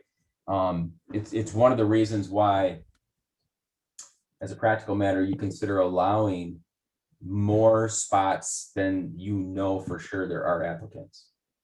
So if you know there are 2, then you allow 4. Yeah, but that just creates a whole overrun possibility. I mean, it's not really addressing the problem. It's just, right. I'm sorry, I wasn't in favor of this in the first place, and now to see that we could find ourselves going further down the road and getting involved in litigation, like other townships have that you've pointed out. Yep. Just goes right back into the whole point of, this was very much sold on how much money this was going to make, but I don't think that this is about making money. It's about any money that's made is going to be after you've deducted a whole lot of legal fees. Well, we have insurance for that. I'll tell you the other cases, it's covered. So it's about policy. I would say first of all, my advice is, and having been in your exact position before as a council person or a board member, it's about policy first and foremost. And you have the funds and the insurance, if nothing else, to back up sound policy decisions. So I would still focus on what's best for the community as a matter of policy. And even if we have imperfect guidance from our state legislature, which is neither the first nor will it be the last time, we deal with what we're dealt and do our best. Right. And I'm fortunately, I love the fact that I'm able to borrow and parlay from what I've dealt with in other municipalities for Oscoda, which is really cool. And it just from lending what we've learned, what other municipalities have paid for in litigation, and funded through their insurance policy for the most part. So I wouldn't worry so much about that. I think it's a matter of policy for you guys to articulate at a board level and what you want to see that be. We will come up with the best we can come up with in terms of criteria. The question though is whether or not you're going to allow it. And I would say if you're inclined to do it, then let's deal with the next level if and as it comes. Well, I think we've had a lot of discussion on this. I mean, again, we have an ordinance that was drafted by the Planning Commission, brought to us. We can act on it tonight, or we can ask for revisions. I guess I personally thought there was going to be something in there that talked about the people with current licenses being able to make first application, because I thought we were trying to, I guess and I'm, again, not even close to being an expert on this subject or even have a general knowledge of it, to be honest with you. But I thought that, we all kind of discussed the fact that medical, because of the card, because of recreational moving forward, that medical was going to kind of phase out, and it was only natural that those medical centers were going to want to do the recreational. And like Steve indicated, because we currently have 2 in our community that have already, I know that neither one is technically opened, but they've invested a tremendous amount of money in getting their buildings up and running, waiting for us to pass this recreational ordinance that we have tabled for quite a while. So I definitely don't want to add more to the community. We wanted to kind of keep it at a tight rein to begin with, I guess. So I don't want to add more, but I don't want to not have those 2 entities that have been coming to every planning commission meeting, doing everything that they've been asked to do, with the assumption that I think that they were going to be moving towards recreational. I'm just hoping that we're giving them the fair shot. So if that makes any sense. Well, according to Tim, that language is in there. We're just going to have to develop it very quick if we get a lot of applicants. So pending that, I'm good with making a motion to pass ordinance number 2021-270, commercial marijuana facilities ordinance, for the Charter Township of Oscoda, County of Oscoda, State of Michigan, and authorize the clerk to execute as soon as possible. And I'll support that motion. Okay, there's a motion by Mr. Westerbarth and support by Mr. Palmer. Supervisor, no. Oh, I'm sorry. Discussion. Okay. I'd like to hear from Bill Palmer about the different districts, about why that's not outlined in the ordinance. Yeah, Jimmy, that's a good question. I think, we fashioned this ordinance with the help of Mr. Friel, based on the ordinance that he drafted for Baldwin Township, like he indicated. So we basically worked with him to draft this ordinance. And it was with his discussion that there are other ways to restrict where these facilities can go. Because as you recall, we did specify in the medical marijuana ordinance that they could not be in the B1, which is now the SBN district. I think perhaps we could add that language here once we've passed this. I think the whole point is to get this, because I think the people that were applying for the medical facilities are, they can't do anything until we have this ordinance in place. They can't apply to the state until this is in place. And once we've done that, my comments at the Planning Commission were I really wanted to increase it to 4 facilities, but they felt, well, no, we put it at 2, let's leave it at 2. And so that's what we've done. We can change that at any time we want. Like I said before, this isn't carved in stone. I think we can make some provisions and add to this later on that it can only be in the B2 district or the WB3 district, similar to what we had for the medical marijuana ordinance. That's easy to change and add to this, and we can certainly do that. I would really like to see that happen before this is approved. Well, I think we could approve this contingent on adding that language to the ordinance. I would appreciate that. Or maybe since you have a motion and a second, and this is awesome discussion, maybe approving the ordinance as written, but also with condition that the planning commission please revisit exactly what Jamie's talking about. And I'm hearing other board members talking about in terms of going into district restrictions and distancing and stuff like that. I'm just thinking procedurally, if in terms of how to approve what's been proposed, but also asking for more action to be undertaken. Sure, because this I think isn't that's the a great last, idea. this isn't the last of this ordinance that we'll be dealing with over time.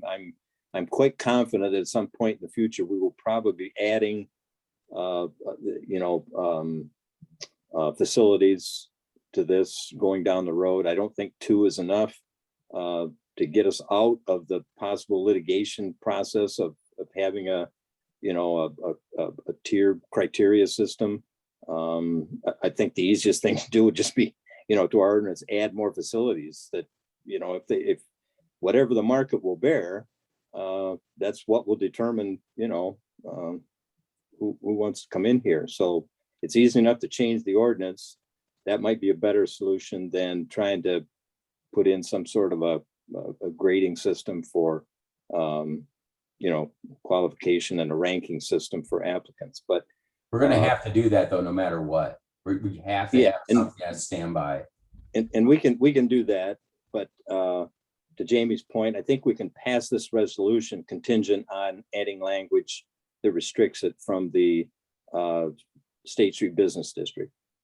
Or Well, I was formerly gonna say, couldn't we just pass, if Mr. Westerbarth would amend possibly his motion and just carry on with the same rules that were for the medical? I mean, because then that would have those limits in place, wouldn't it? It's I different. guess I would like to just pass this ordinance as written, so there's no question on what we voted on. And then go back to the planning commission with our wants very quickly. There you But go. that's going to be separate from this motion. So this motion, my motion is verbatim what's presented in the board packet and what we discussed and what's been published in the newspaper. So I would like that motion called for vote.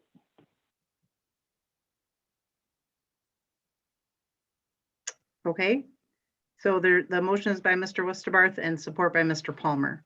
Roll call, please. Mr. Spencer, Yes. Mr. Cummings, No, Mr. Palmer, Yes. Mr. Sutton, yes, Mr. Westerbarth, Yes. Ms. McGuire, No, Ms. Richards, No.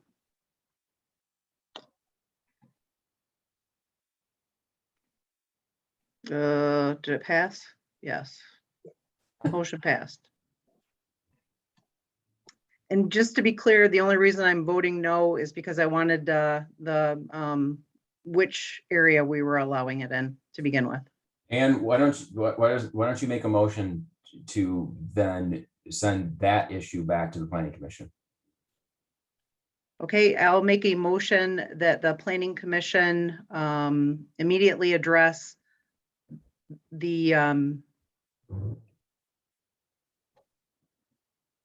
Zoning districts. the zoning districts allowed What Jamie said. be similar to the medical marijuana. to not include the SBN district. Yeah, so not just basically to not include the whatever the B1 district is now called, sorry. All Is that that- the downtown area? Yes, Yeah. Yes. So you don't want any dispensaries downtown? no, Nope.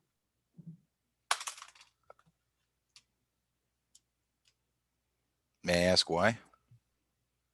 for the same reason we didn't want the medical marijuana ones downtown, so, You or mean that I didn't anyways. right next to the bars down there, you mean? Yep, right Here next to the downtown? bars, Jeremy. Okay. Yep.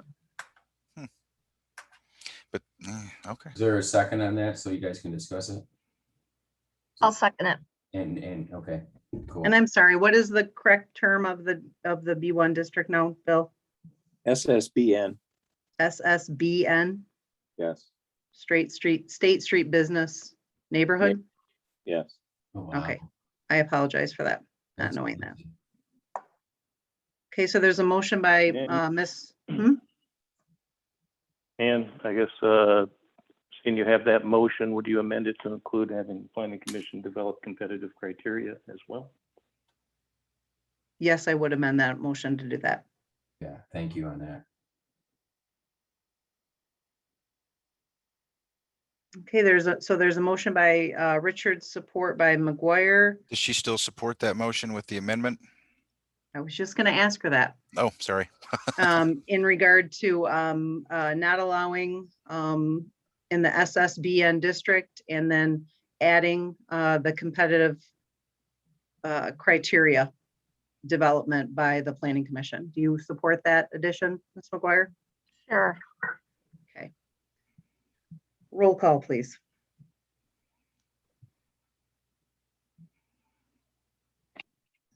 Mr. Palmer, Yes.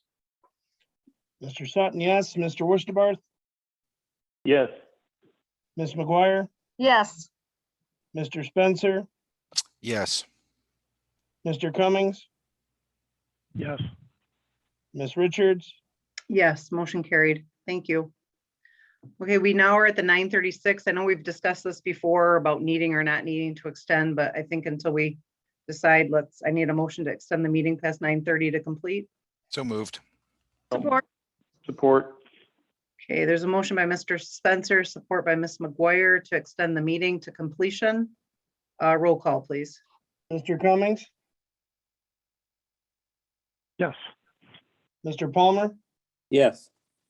Mr. Sutton, yes, Mr. Wurstabarth, Yes. Ms. McGuire, Yes. Mr. Spencer, Yes. Ms. Richards, Yes, motion carried. Moving on to other, we have the record policy. Tammy?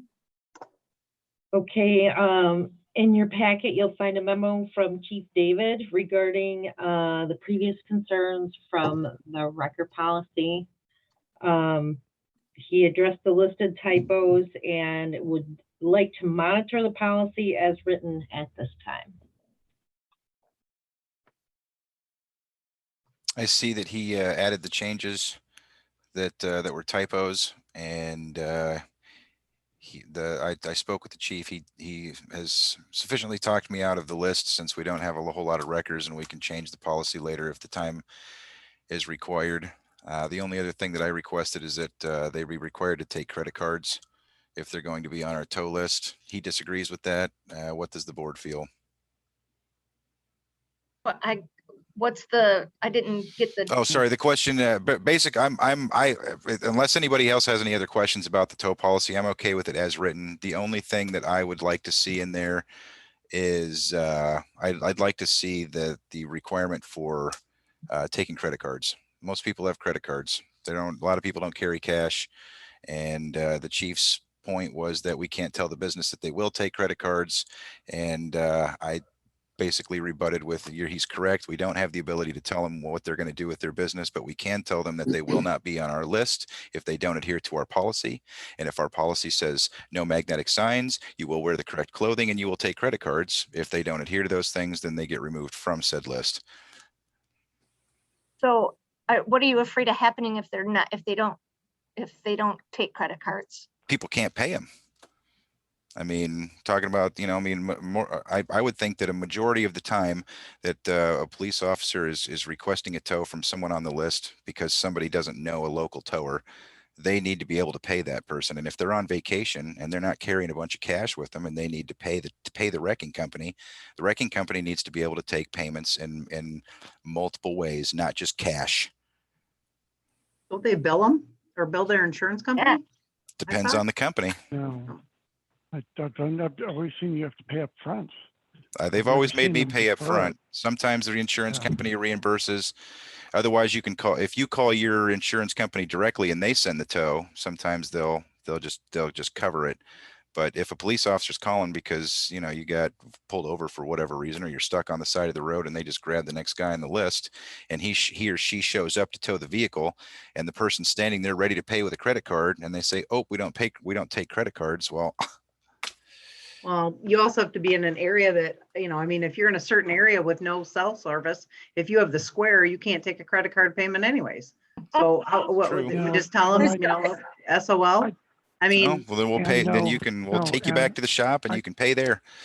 yeah, I just, And no, Ann, I can respond to that. No, when, down in Standish, Mhm. so about a year ago, I hit a deer and totaled out a minivan.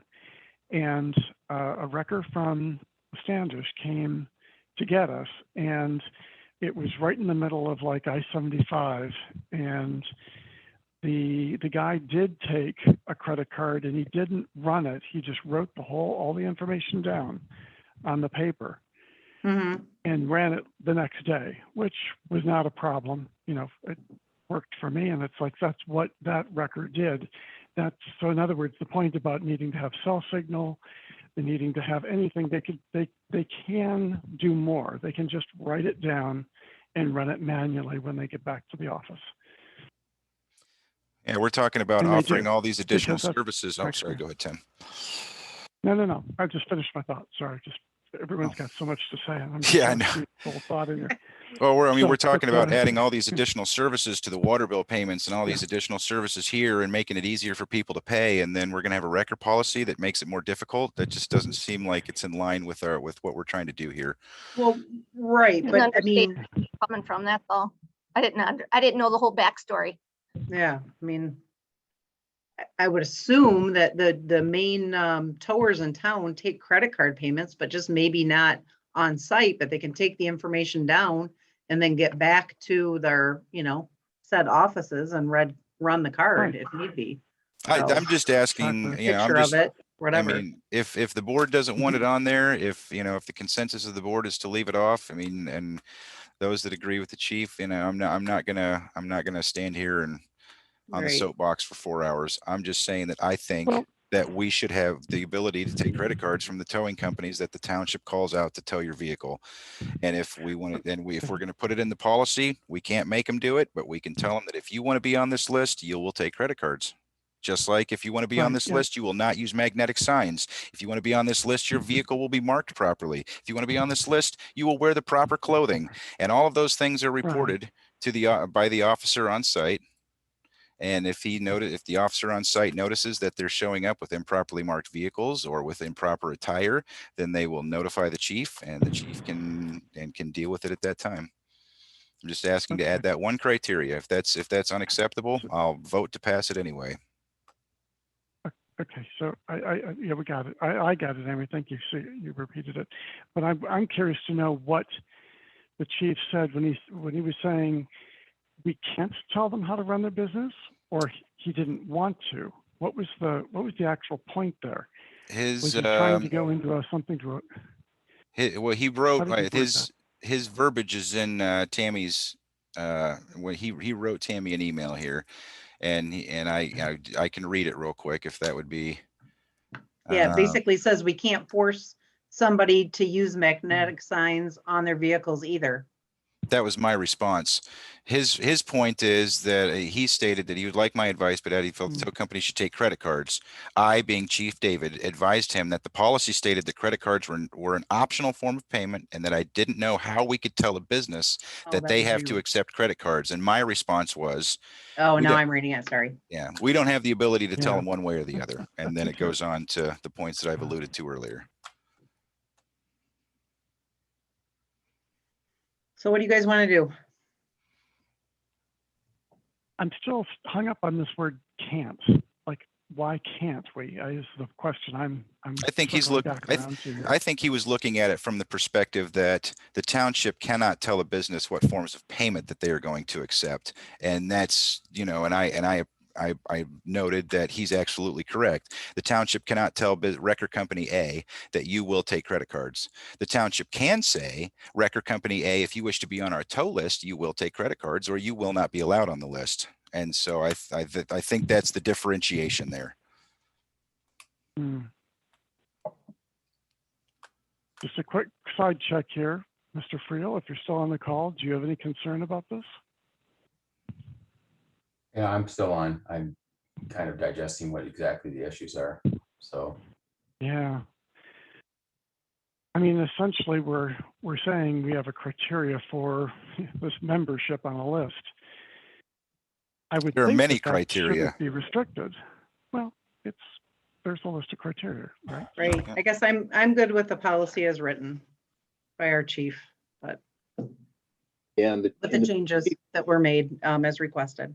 and the chief says in his letter that he's not in favor of changing requiring credit cards. I think maybe part of the issue is that we just don't have that many towing companies here in our area. So, I mean, we're limited to what our choices are. And my concern, we've talked about, paying our bills with credit cards, and there's going to be a fee. If we mandate that the tow companies take credit cards, they could lop on a pretty substantial fee for using their credit card to increase the amount that they would have to pay. So I think that's regulated by law, Mr. Palmer. They can't just tack on any arbitrary fee for taking credit cards. They can only pass through the costs associated with the payment. So if they have to pay a 25-cent transaction fee, whatever percentage of the sale, and that ends up being $27.99, they can pass exactly $27.99 through to the customer to pay those fees. But they can't just make an administrative fee that's way above that because the state said, no, you're not doing that. And that depends on the service agreement. So ultimately, what's the issue?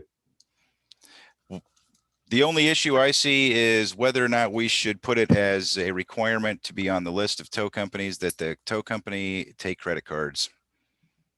This seems to be the only sticking point we've got here. Everything else is spot on. Okay. So that's beyond what the chief's recommended? Correct. Do we know as a practical matter whether the chief has a position on that point? He does. He is against it. Okay. Is that because, and this, I'm going off the holster here. We don't know. That's the problem. Yeah, he It's just, on it the just email. doesn't want to make a judgment call in regard to what a business should or should not do. And you know for what, payment. nor should he be asked to. I mean, Right. that's our job here, right? Yeah. So as a practical matter, the available towing entities, do we know, is it even an issue? I would I assume think they it is. take payment. One of them is, and I mean, there's going to be some issues for a couple of tow companies because they don't show up with proper attire and et cetera, et cetera. And if they want to continue to be on the list, they're going to have to buy that stuff and start wearing it on site. I believe that Randy's Towing does take credit cards and they're on the list and they do conform to all of the other standards they're on. Yeah. So I don't believe it's going to be an issue. I don't believe we're locking ourselves out of having any tow companies on the list. I think we're just raising the bar and saying that if you want to tow for the township, you're going to take the method of payment that, the most common method of payments, cash and credit cards. Does this stem from the towings that were happening out at the launch sites?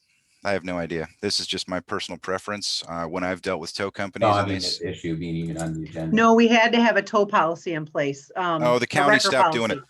Yeah, Yeah. 911 is a mandatory. Gotcha. Yep. So we had to have it in place. So we're doing what's requested by 911. Okay. All right.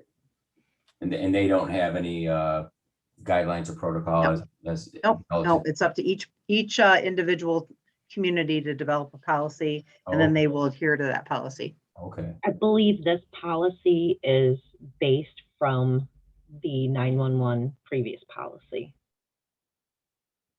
That's what Chief took the policy presented to you is where Chief got the policy that he created is from the 911. Okay. So I make a motion that we approve the policy as submitted. The towing wrecker policy as submitted. I'll Support. Okay, there's a motion by Ms. Richards, support by Mr. Palmer, I believe. Yes. Okay, roll call, please. Mr. Cummings, No, Ms. McGuire, Yes. Mr. Spencer, No. Mr. Palmer, Yes. Mr. Sutton, yes, Mr. Wurstabarth, No. Ms. Richards, Yes, motion passed. All right, next on is the GIS annual maintenance costs.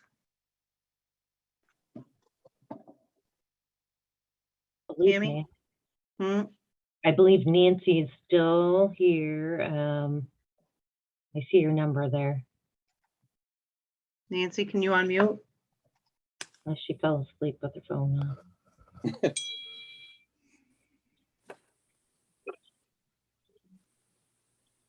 Well, I can kind of go over it. So with the GIS contract, there is apparently some annual fees that need to be paid through maintenance and such for the GIS program.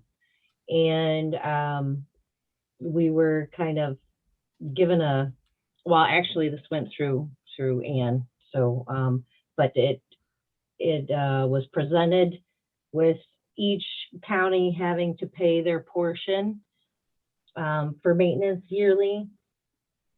Like I say, I don't know the finer details to this. Nancy was Right. And was I on guess for I'll, this yeah. this evening, so.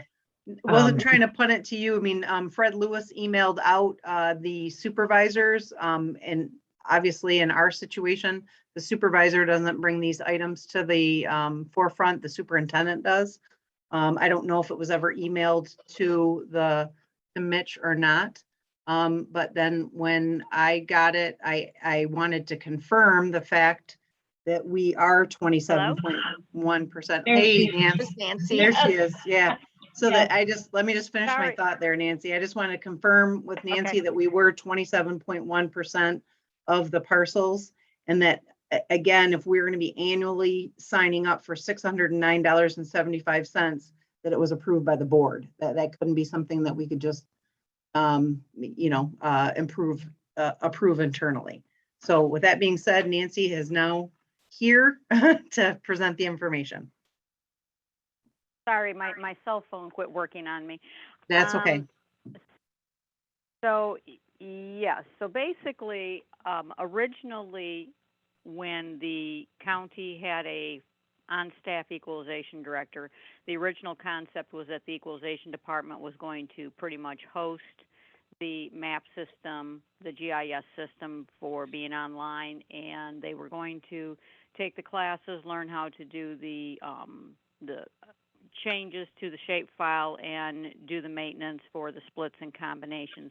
The county no longer has an on-staff equalization director, and the company that the county has hired to operate the equalization director's position has set out for bids, I believe it would be, to see what it would cost, what another outside firm would charge to do this. So we are 27% of the county, so the fee would be the $609.75 annually. It is something that could the pricing could change a little bit depending on exact parcel counts. You know, our percentage may deviate a little bit from time to time, but I would not expect a very large deviation in that. They also have a charge of $5 per parcel to make the changes for splits and combinations that are occurring. I believe I gave you an indication of approximately how many we have that have currently taken place since this project originally started. Their suggestion is that we perhaps charge the $5 fee when individuals come in and request a property combination or a property split.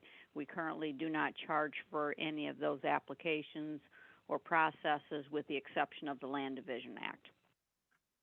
If the township is going to pass through that cost of the $5 a parcel and begin applying a fee, something to also consider would be, do you want to charge just the $5 or charge something greater to offset the administrative cost of processing those splits and combines in the assessor's office, as well as the various other departments that need to review the application and sign off on it. That's my presentation. Thank you. Why is the county starting out saying we're going to take care of this and now they're not taking care of it? I mean, we're starting. This is the second thing on this agenda alone that the county used to do and now they're not doing. And I don't understand why all of a sudden they're stopped. They're not doing all these things and they're passing it on to us all of a sudden.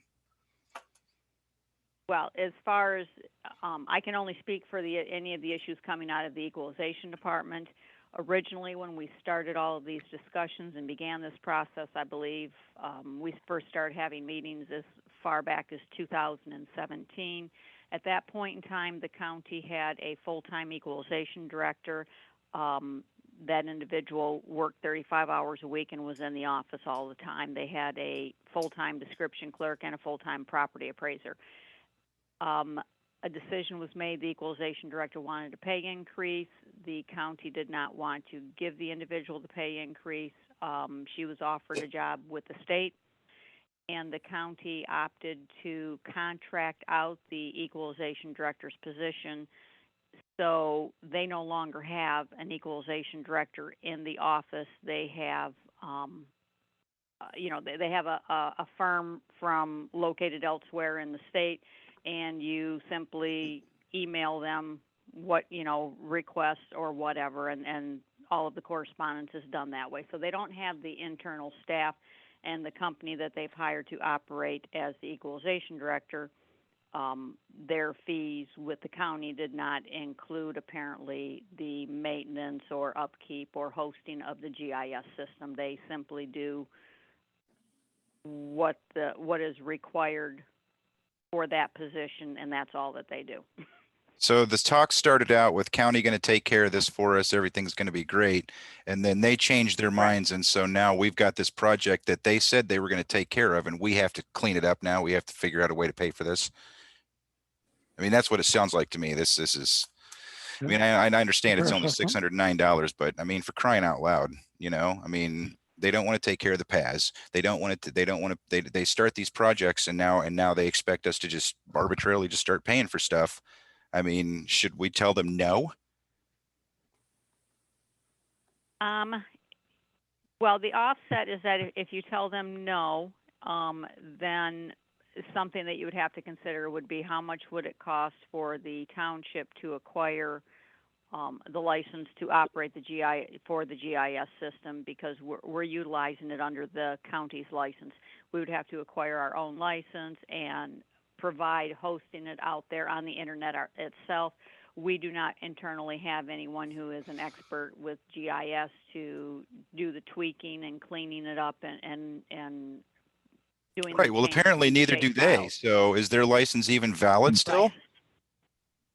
As far as I know, yes, it is. They're simply trying to contract out to a different firm the hosting of it, making it available on the internet, and making the corrections for the splits and combines. So it would be a decision of what's going to be most cost effective for us to hire someone else to do it, or to share the cost with them of them hiring someone else to do it. And not that I'm defending any of this of what has happened, because again, this is not the direction it was originally going to go. However, having said that, what you are looking at is they're covering 50% of the cost, and the townships are proportionately sharing the other 50% of the cost. If we were to take this on ourselves and have to hire this same company to do it for us, we would not be paying the $600 a year. We would be paying $1,200 a year or more, because we'd be paying our portion plus the county's half of it. Right. Well, I mean, yeah, I guess I did just. Well, yeah, we can approve this and then look into it further. I mean, just because we signed up for this year doesn't mean we have to do it in perpetuity, right? Correct. And we can push back. Yeah, I had a conversation with Mr. Lewis over in Plainfield Township, and he said to go on Bay County's site and look at the same company is overseeing their GIS, and it's phenomenal what you can do there. And he thought that this was a no-brainer, that this is a good deal for us, for the townships, because the county is picking up half the cost and then dividing it amongst the townships based on, our usage. So, it's $609 a year to get this service that everybody can use. I I don't see the problem. I think it's a good deal. The county is at least picking up half the cost, and all the townships in the county are paying their proportionate share. I think it's a fair deal. I don't, I mean, I appreciate that. But at the same time, if I come to you and say, you know, I'm gonna put this garage door on your house and I'm gonna pay for it, and then I come back to you after you've already got all the plans in place and everything is in motion and say, actually, you're gonna have to pay for half of it. Sorry about that. Does that seem like a fair deal? Doesn't seem like a fair deal to me. Well, I mean, they were supposed to cover this. This was supposed to be their project that they were going to do, and now we're just all the other townships are supposed to pick up the slack because we're just going to go back on what we said we're going to do. It's just a matter of principle, in my opinion, and it just irritates me. But whatever, I'm good. Jeremy, I think it's a good point that you're bringing up because it is about, you know, where the tax dollars in Oscoda are going. So I don't deny at all. And I agree with you. I had the same reaction. You know, fortunately, we're in a situation where what we have to choose from right now isn't awful. You know, at least it is a workable solution, as opposed to somehow our investment in the GIS system is you know, aging, not being updated, whatever. We have another way around it. So I guess that's the only thing I want to say is just that there is a little bit of optimism there, but it's another one of those times where I sit here and go, you know, gosh, I really don't like the way the county operates. But I know I'm not alone. Okay, so with that, are we ready? Is somebody ready to make a motion? Are we more discussion? I'll make a motion to okay. I'll make a motion to approve the GIS cost sharing with the county as presented in the amount for Oscoda Township of $609.75. Support. Okay, there's a motion by Mr. Palmer and support by Mr. Sutton. Roll call, please. Mr. Spencer, No. Mr. Cummings, Yes. Ms. McGuire, Yes. Mr. Wusterbarth, Yes. Mr. Palmer, Yes. Mr. Sutton, yes, Ms. Richards, Yes, motion carried. Do And- we want, Oh, go ahead. oh, do we Go want ahead. to discuss the $5 or the assessing a fee to cover any of this at this time, or? I was come going back to to make a motion. I was going to make a motion for that. Okay, all right, go ahead. I'll make a Ms. motion that McGuire. we develop a fee for the requests for the combines and the splits to help cover the administration costs a little bit larger than the $5 to offset the fees. You wanted to, so you want to work on, I'm sorry, I don't know if I understood. I want to come up with an amount Okay. of a fee because we don't charge for splits and Okay. for combines.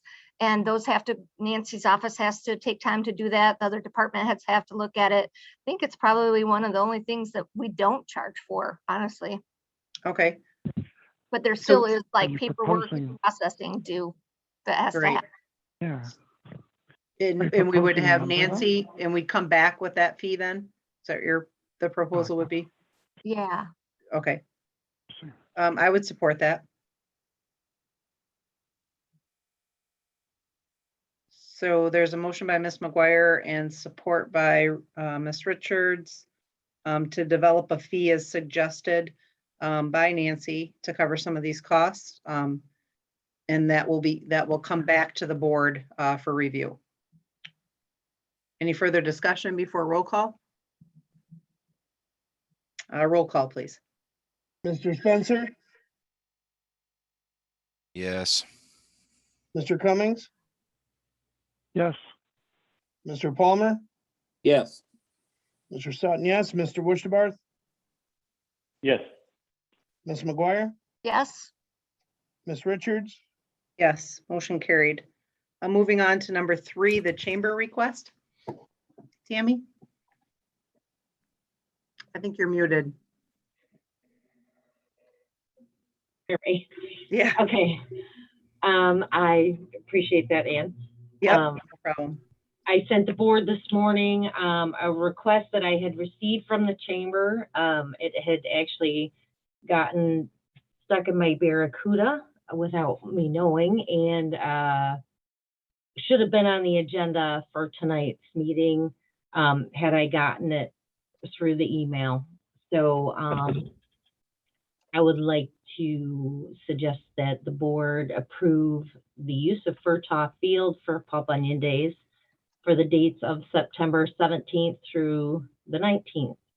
I also did check and double check all the dates, and there are no reservations for Top Field for those dates.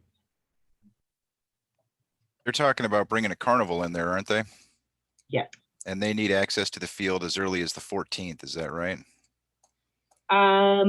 I actually did not dig right in, but normally they would ask for dates earlier, just for setup, but this time they did not. I think that was stated in the. Well, in the yeah, email. okay, no, I stand corrected. But Yeah. yeah, so it would be the 14th for the Oh, crew. yeah. Yeah. So did we ever decide, so they're going to have a carnival in there, they're going to be running a lot of electricity and whatnot. Did we ever figure out how we're billing for that electricity, or are we still- Negatory. Negatory. They bring their own Jeremy, they bring their own generators. They do? This company Yes, does. they have. This is a new company. I mean, I Yeah, don't it know is. who they're getting. I guess it I used to didn't be. know it was the new one. The Amusements. old one they bring their generators. Most carnivals do. I guess we can find out. Yeah, they There's probably not have power them, there so- to run those rides at for Top Field. They're gonna have to bring generators. Right. And then it says that they need water as well. Is there water available over there? They rent a hydrant meter. So what happens is F&V will go when they get there and attach a hydrant meter, and then we bill after the event. Cool. for the water. Super excited to see the Paul Bunyan Festival coming Yeah. back. Hallelujah. I make a motion, we approve the request as submitted. I'll Support. second that. I don't know who got that. Give it to Josh. Okay. That wasn't me. Motion by Mr. Richards, otherwise known as Miss Richards. Motion by Miss Richards, support by Mr. Sutton. I think that was Tim, wasn't it? Oh, was it Tim? I'm sorry, Tim. He hits the same tone as me. Geez, I guess, yeah, Tim, yeah, we both thought the wrong thing. Oh, Okay, so man, it support by sounded- Mr. Cummings. Sorry, you did sound like Josh there. So support by Mr. Cummings for the chamber request. You know, and I recommend in the future that we get game show buzzers. Yeah. It's much easier for it. I like Okay. I love it. I am not giving you people buzzers. Wrong answer. Oh. Just kidding. Okay, roll call, please. Mr. Wurstabarth, Yes. Ms. McGuire, yes. Mr. Cummings, Yes. Mr. Sutton, yes, Mr. Spencer, HE double hockey sticks, yes. Mr. Palmer, Yes. Ms. Richards, Yes. All right, moving on to number 4, RCL contract award. I apologize to you, Rick. That's for- fine. I'm sure you have nothing better to do than wait for us, but No, thank you nothing very better much to for do on a waiting. Monday night. Yeah. So, yes, in front of you is the recommendation to award the CWSRF project to RCL Construction for their low bid amount of $5,558,800, which includes $192,000 in allowances for the SCADA equipment and utilities. This will complete the bidding process, and along with the bond resolution earlier passed, again, like I said, we would get to a notice to proceed, hopefully by the end of August. So Okay, is there any questions for Rick or anybody have a what was motion? that amount again, Rick? $5,558,800, which includes $192,000 in allowances for SCADA, equipment, and utilities. Big number. All right, any further questions or anybody have a motion? I'll make a motion to approve, to award to award RCL Construction with the sanitary sewer pump station replacement contract in the amount of $558,800, which includes $192,000 for the SCADA equipment and utilities. Support. Okay, there's a motion by Mr. Palmer, support by Ms. McGuire. Roll call, please. Mr. Spencer, Yes. Mr. Palmer, Yes. Mr. Wushtebarth, Yes. Ms. McGuire, Yes. Mr. Cummings, Yes. Mr. Sutton, yes, Ms. Richards, Yes, motion carried. Next on is the Rockfest road closure. Good Steve? night, everybody. Good night, Oh, Rick. night. Good Thanks, night, Rick. Rick. Sorry again to keep Sleep you. tight. Sorry, everyone has emailed out before the board meeting. The Rockfest committee submitted an application to Oscoda County Road Commission to close Evergreen Avenue from US 23 to Lake Street and Lake Street to Water Street intersection, really for safety. They're open to doing that.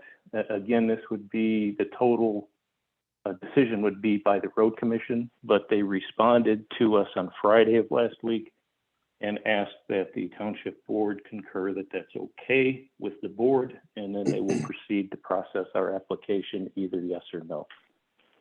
So I put a write-up in. We're going to have no parking on the street. It's really for handicap, and it's really to get equipment in and out and just pedestrians. We're supposed to have, planning on having 2,500 to 3,500 people. And there's just a lot of moving parts. So we want to make sure that emergency vehicles can get in and out, residents can get in and out with a guarded gate, but just really trying to close it down for pedestrians with all the people that we have. So just looking for basically a letter that I can take to the road commission if the board so chooses to approve that they would support our application to close those roads for the event. I think it's great that we're going to close the roads and expand it. That's awesome. But my only concern is if we negate all the parking around that field, where's everybody going to park? Because you're probably going to have to peel out a certain area for the bands to prep their equipment. So there's going to be, you know, a sound stage or whatever for them to get prepped on. That's going to be out there somewhere. So they'd probably be allowed access. Go ahead. In the past, Rockfest on Evergreen, there was no parking because it was pretty much up to the Oxygen Center, which is pretty much the medical facility there. Mm-hmm. Pretty much the corner. That was all just kind of no parking. It was really pedestrian access because the bands were going in and out of Family Video.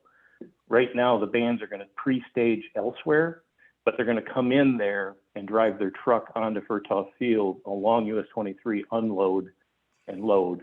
And we're hoping to have parking at the old Family Video. We're making contact with the owners of that building to see if we can have parking there. But along Furtaw on Lake Street and then all the way around the field on Water Street, there would be parking. Specifically, the Lake Street area along Furtaw would be for handicap only. So you would block. So really, yeah, sorry. If you look at the print, mm-hmm. kind of marked up, there would be a gate at the intersection of Lake Street and Water Street. Right, only allowing handicap. Handicap and residents at that gate. The Okay. gate along Evergreen and US 23 would only be for bands and or emergency vehicles that would have to get in and out. They're both going to be manned and allow access. Nobody is going to be able to park on the street surfaces.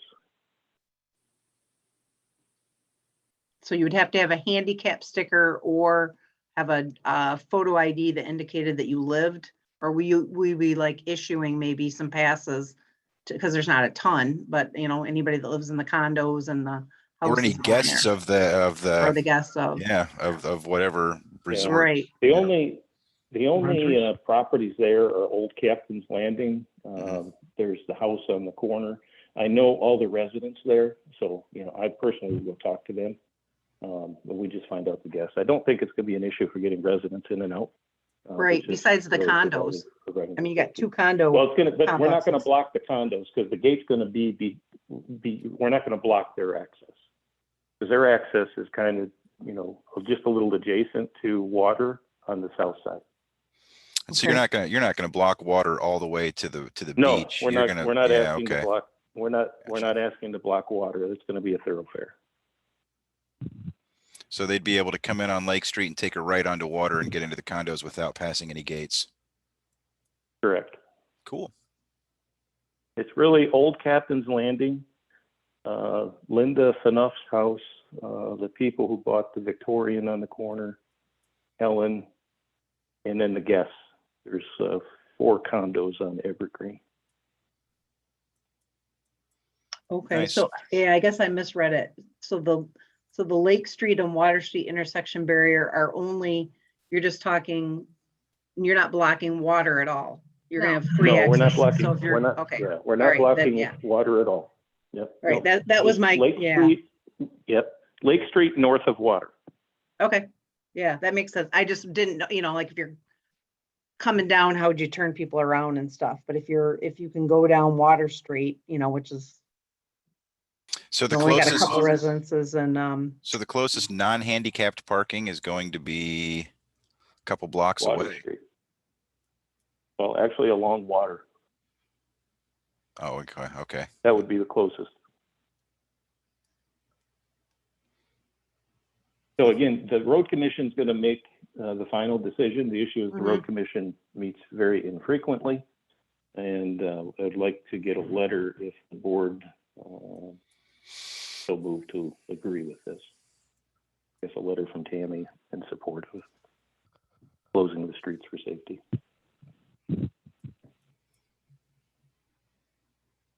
okay. Any further questions or is there a motion?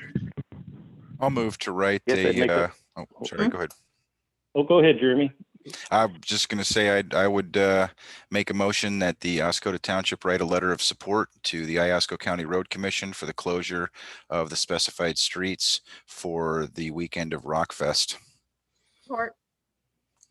Okay, there's a motion by Mr. Spencer, support by Ms. McGuire. Any further discussion? Yes, a question of clarification. When you say the township, are you referring to the superintendent or the supervisor? Who is going to write that It letter? would be the board. The board of trustees is in support of it. It would be that got it. the So superintendent draft that, writes though. the letter that the board is in favor Yeah. of allowing those road Okay. closures. There we are. Just wanted to be clear what the intention was. Thank you. Nope, no problem. Okay, roll call then, please. Ms. McGuire, Yes. Mr. Worcesterbarth, Yes. Mr. Palmer, Yes. Mr. Sutton, yes, Mr. Spencer, Yes. Mr. Cummings, Yes. Ms. Richards, Yes. Motion passed. Okay, where are we? Okay, we finished other. We are now on to public comment. This is the section of the board, or I'm sorry, this is the section of the meeting where you can make public comment on something that we've talked about, not talked about in general. Again, that is limited to 4 minutes and you need to state your name and address, please. Is there anybody that has public comment? You should be able to unmute yourself. Yeah, I'll go. Can you hear me? Yes. Yeah, Brian Haley, Oscoda. Okay. You know, a while back, they had pressed for it, but we didn't get anywhere with it. Now, we're bringing like a la carte through the EIC for our properties. In other words, make them disposable, non-disposable. And the big jewel, of course, is the beach. And I'm really calling, we need to take a vote on this and make it the non-disposable property. want to develop the town properly, but we need safeguards on these things, proper safeguards. Should I And say? that's not too much. That please don't interrupt. That's not too much to ask. Should I say then? And when no, Oh, please don't interrupt. Whoever you are. What I'm saying on this, I get some of my time back there. Yeah, are you still with me? Yes, We're I'm here. not sure who's I missed the interrupting. whole beginning. Whoever's got the iPhone that keeps talking, that would be great Yeah, if you'd stop okay. interrupting Mr. All right, Healy. all right, it's off. Thank you. Sorry, it's hard to see. I apologize. Okay, go ahead, Brian. Hey, no big deal. But it is a big deal on the beach, and I know we can be I'm just a fantastic, glorious beachfront community. Keep pushing forward, but we need reassurances. Now, let's not go all negative tonight. But with these violations of the Open Meetings Act on the 14th and with the previous board on the 9th of November, and I don't have all my notes in front of me, but you know where I'm going with that. Jeremy, no matter what you say, there is no trust on this matter. And this is far too important. We have the finest beach on all of Lake Huron. There's no doubt about it. And all we're asking for is protections on that and build all around these things. And talk about FERTA later in the week. I guess there's going to be a prelim meeting workshop. We do have our plan moving forward. I could even work with Dickerson just a little bit, but I'm not going to, mixed use is not going to, we don't have enough acreage there for our plans with any mixed use. But I don't want to be pressed by that. Now, we need some room here. We have to be honest with each other. How FERTA was approached for 3 years now, really. And that's not all you guys. But it's continuing. Take a pause. Concentrate on your water loss. I mean, concentrate on some of those things. Let Dickerson concentrate on this new hotel you got going on down there. Let Dickerson fully concentrate on more apartments that we hear that we need all the time, and I think he's advancing on that. Let him concentrate on all that. Take a pause on this. My plan will be out November 30th. That's the drop dead date, and it'll be all laid out. That's the deal. All right. Have a good night. Thanks. Thanks, Brian. Okay, anybody else have a public comment? Anyone?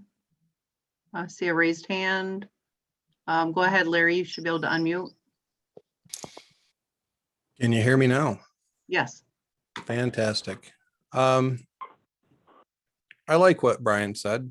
Let's not be all negative tonight. Fantastic. So for those of you that aren't aware, we've got a national fishing tournament coming July 22nd through the 24th with Bass Pro Shops in Cabela. Holy crap, what a big deal. I think that we should be praising things like that every board meeting when these things pop up.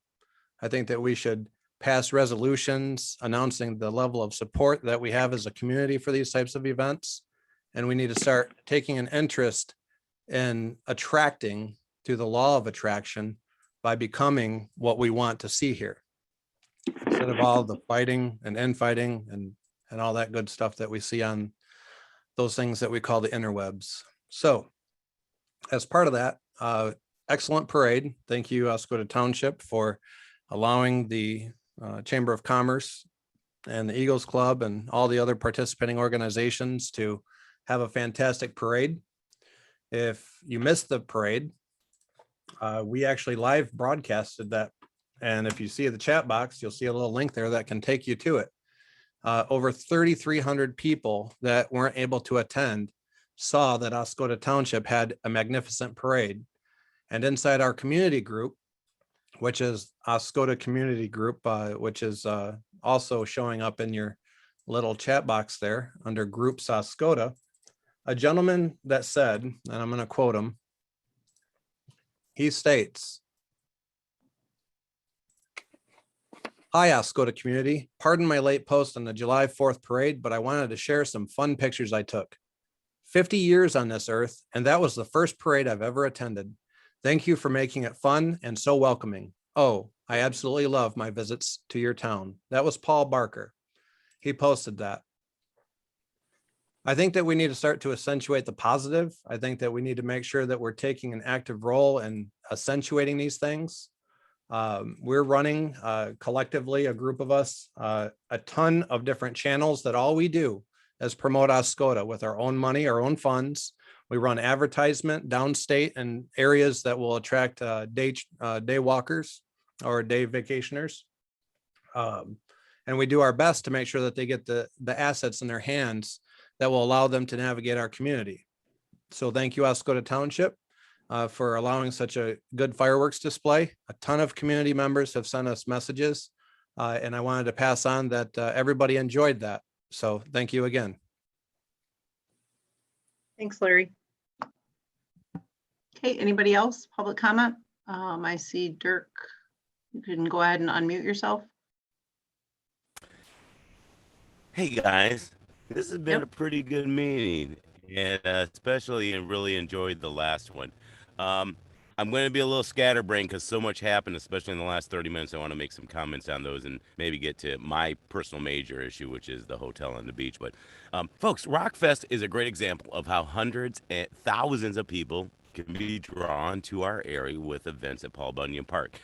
Noise is a concern, as you were discussing, which is why I think, you know, is another reason why putting a multi-use in a family or a housing thing on Fertile Field is going to curtail events like Rockfest simply because of a noise issue. I mean, if I lived there, that would drive me crazy. Now, what I would suggest, though, is when we have events like that, when we use the field, is set those events to, you know, project the sound north over to Main Street there. And we have plenty of parking. I'm sorry? Oh, go ahead. Sorry, I forgot to reset the timer. Sorry. Oh, that's all right. Yeah. Let me Go ahead. know too when I'm close to my 4 minutes. And Yeah. we have there's plenty of parking. We have parking on both sides of most of our streets in the beach community there. Not to mention our township parking areas. Super fantastic to see Paul Bunyan coming back this year again. I would suggest, though, we look at bringing it back to the middle of summer. If you go down to the Oscoda Press, read some of the stories from the 70s, we would get 10, 20, 30,000 people. It was one of the premier events during the summer here in Michigan. Thanks for approving the GIS. That's an example, in addition to cell phone service, especially data cell phone service, of things that need to be in our community for businesses to come into town. I was shocked that there wasn't a GIS system in place.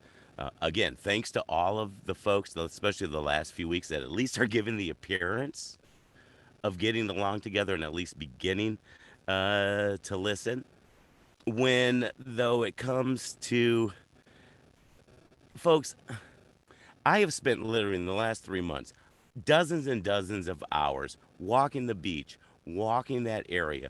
I've talked to hundreds and hundreds of people on the beach, at Fertile Field, like during the parade station, which we were working on. I've talked to people at Rogers. Have you guys walked down to the beach and sat there on the west side of the parking lot, right where those pylons are?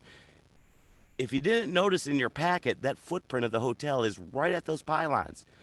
There's going to be 4 stories up. I've been there in the evenings. You won't see the sunset from the pier anymore.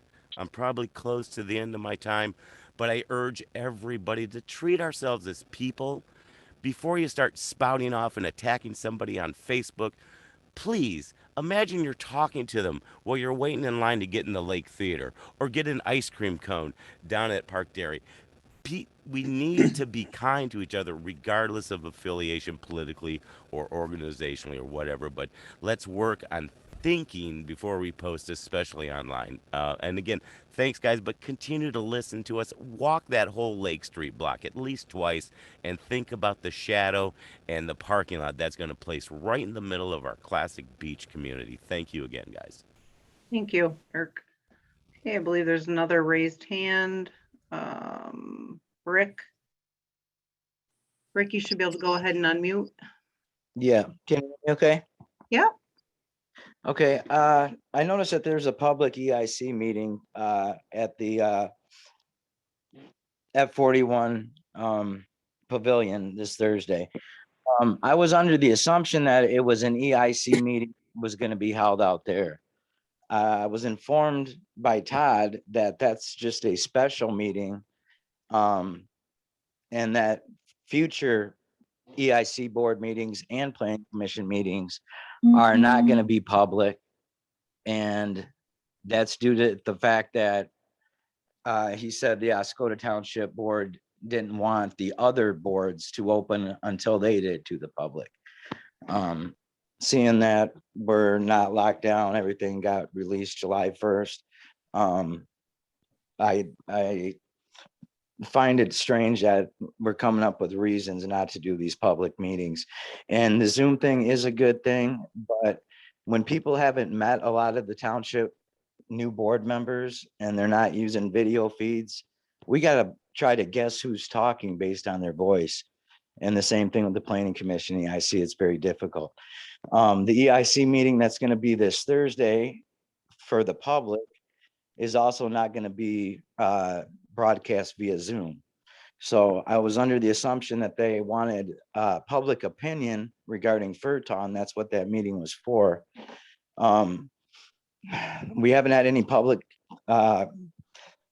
meetings or any kind of seeking info from the boards regarding any of the other properties such as the beach and wanting our opinions to be shown. I would also just like to say that I think these public meetings are to wait another 2 months. You know, I know you guys are looking for a place. I don't see a problem with the theater, but that put aside, I don't understand why the planning commission and EIC are being told that they can't have public meetings until the township board is having public meetings. I'd kind of like to challenge the legality of just saying we're not going to do public meetings because we don't want to. I understand you guys might have a problem with people, but I don't think that's the issue with the EIC or the planning commission. And being that the special one this Thursday regarding FERTA was okayed by the lawyer is what I was told from Todd. I don't see why the planning commission and these meetings cannot be in public. People have never met these people. Like I said, they don't do video feeds. They don't know who's talking. I got to try to guess who's talking based on their voice. I'd just like to see the public meetings come back, and hopefully at this meeting with the EIC regarding public opinion regarding FERTA, I hope that really gets back to you guys, and don't be in a rush to take the first LOI, or really listen to the community if that's what you're going to do. Every board member, I'd ask that you vote the majority of the way that the people want. You know, you represent us. And if you're going to represent the minority and do things because that's your personal opinion, then, you know, you're not really doing your job. You got to represent the majority of us. And a lot of us feel that you're not doing that by placing the property on the disposable list and still open to taking LOIs. So I'd just like y'all to think about that, who you represent, and are you really representing the majority? And if not, why? Thank you for letting me speak, and I'm done. Okay, thanks. You had like 12 seconds left. All right. That being said, Bob, you should be able to unmute yourself. Hey. Hey, Robert Tazer up here on Hillcrest Drive, the beautiful north end of Van Etten Lake. I want to talk about a subject that I talked about approximately a year ago, a little over a year ago, when the county decided not to renew a millage for the gypsy moth infestation in the spring. For that, I talked about that a little over a year ago at the podium, and if anybody has noticed, if you go around the township right now, you see all of our leaves are gone off of our trees. You notice that even the pine trees now are being devastated. Those pine trees won't come back after those pine needles are eaten off by these gypsy moths, caterpillars. It's too late to spray or do anything about that this year, but it is at the cycle of their lifespan right now where they are now cocooning out and becoming moths, and they'll be laying those eggs on those trees. And if you haven't been affected by the gypsy moths in your particular area this year, I guarantee you will next year. I mean, if you come up here on the north side of the lake, there's no leaves left. There's going to be thousands of pine trees that are never going to come back. So hopefully our oaks and our maples and all the other trees will be able to survive this. And they should start rebutting it towards the end of July, but it's not going to stop it from next year. And Plainfield Township is out there. They're spraying. It's super bad this year. I mean, just as you go over by the golf courses and you can actually smell the decaying bodies of caterpillars. That's how bad it is. So I would hope that the township maybe can look into this. If we can't afford to spray as a township, at least look into, I understand there are private places out there that can give discount rates for communities, for subdivisions, for private individuals where they need a number of people that are willing to pay, and it's not that expensive, but people just got to know about it, that it's available. And I would hope that maybe the township can help us in the community to attack these gypsy moths and save our natural forests out here and our trees and on our properties and keep our values up. And because it's really is bad up here. If you haven't looked at it, go up at 41 towards King's Corner. Look at all the empty. It looks like wintertime up there. So that's my comment today. I hope you really do help us out in some way and trying to figure out what we can do to get these things early next year so it doesn't wipe out our entire community. Thank you. Thank you, Bob. Anybody else have public comment? Okay, I'm gonna do last call for public comment. Sure, I'll make a comment. Okay, go ahead, Mark. Mark Miller, First Street, Oscoda. Wanted to thank Bob Taser for speaking up about the gypsy moth situation. I've seen what it's done in other states. And since the county has imploded since January 20th, I asked that the township consider doing some sort of helicopter spraying. Okay. Anything else?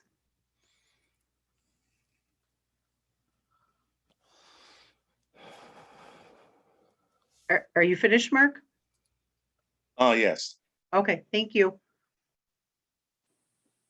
Great. Anybody else for public comment? Last call. Okay, hearing none. Board comment? Is there any board members? Yeah, and this is Bill. I just have a couple of quick comments. One, I'd like to make everybody out there and the board aware, the Iosco Exploration Trail. We've partnered with MEDC for what's called a patronicity grant. This patronicity, we are going for a $50,000 patronicity grant. And if we are able to raise $50,000, the MEDC will match that, which will give us $100,000, which is what we're short right now, to extend the bike path from Rio Road out to Old Orchard Park. The difficult part of this patronicity grant is it's only good for 60 days. So it went live July 1st. So we only have until the end of August to make this happen.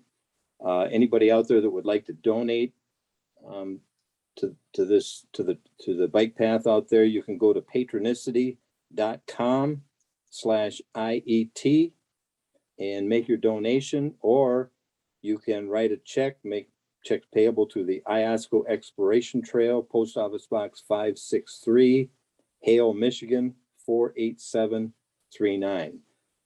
This is an important I can't express how important this bike path is to get our downtown area connected to Old Orchard Park. It will be a huge economic boost to the downtown area, and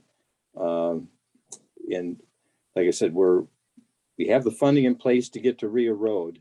It's just the remainder from Rio Road out to the Old Orchard Park that we're short, and this would cover that. So I'm hoping everybody out there will make a contribution and help us out with that.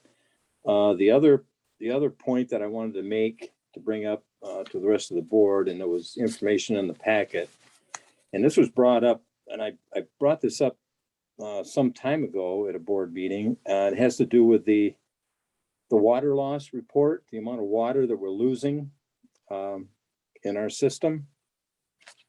And if you look at what was presented in the packet, for the first 6 months of this year, the township has paid for 106,536 gallons of water, and we've only sold 63 million, which means we've lost 43,376,689 gallons of water in 6 months. Now, I don't know where that water's going. I don't know if we've got, pipes that are leaking, if we've got people that have turned on water to their residences or businesses illegally. But I believe we need to take some action from this board to try and curtail this amount of water loss. I mean, you're talking about 40% of the water we're paying for, we're losing. And we can't continue to have that. So I would hope that in the future, the board we can take up some action to try and curtail that loss. Thank you. Thanks, Bill. Anybody else? Board? Yes, wise? I have Sorry. one. Mm-hmm. You hear me? Yes. Steve. And I'd like you to address this. I've been on vacation last week, but got back, had some discussions with people, and I'm told that late last week you instructed our EIC director to go back to the Amerilodge people, Amerilodge group, concerning the Lake Street LOI, and basically offer up for Tough Field in replacement of what we approved as a motion. So I'm kind of concerned on two fronts here.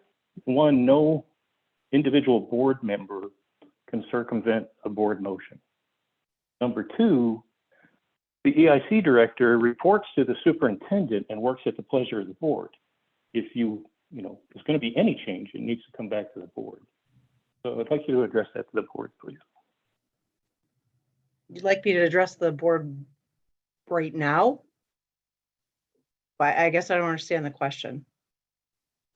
I'm very concerned that you instructed our EIC director to go back to the Amerilodge group to basically change the LOI. No, that is From not your what I instruction. asked. No, that is not my instruction. And I'd be happy to talk to you about it, Mr. Westerbarth, and the entire board. Well, let's put it as an agenda item on the next meeting. Whatever you very desire. concerning. Thank you. You're very welcome. Anybody else?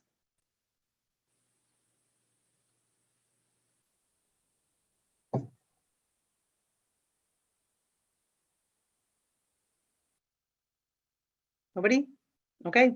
I guess, Steve, you threw that out there.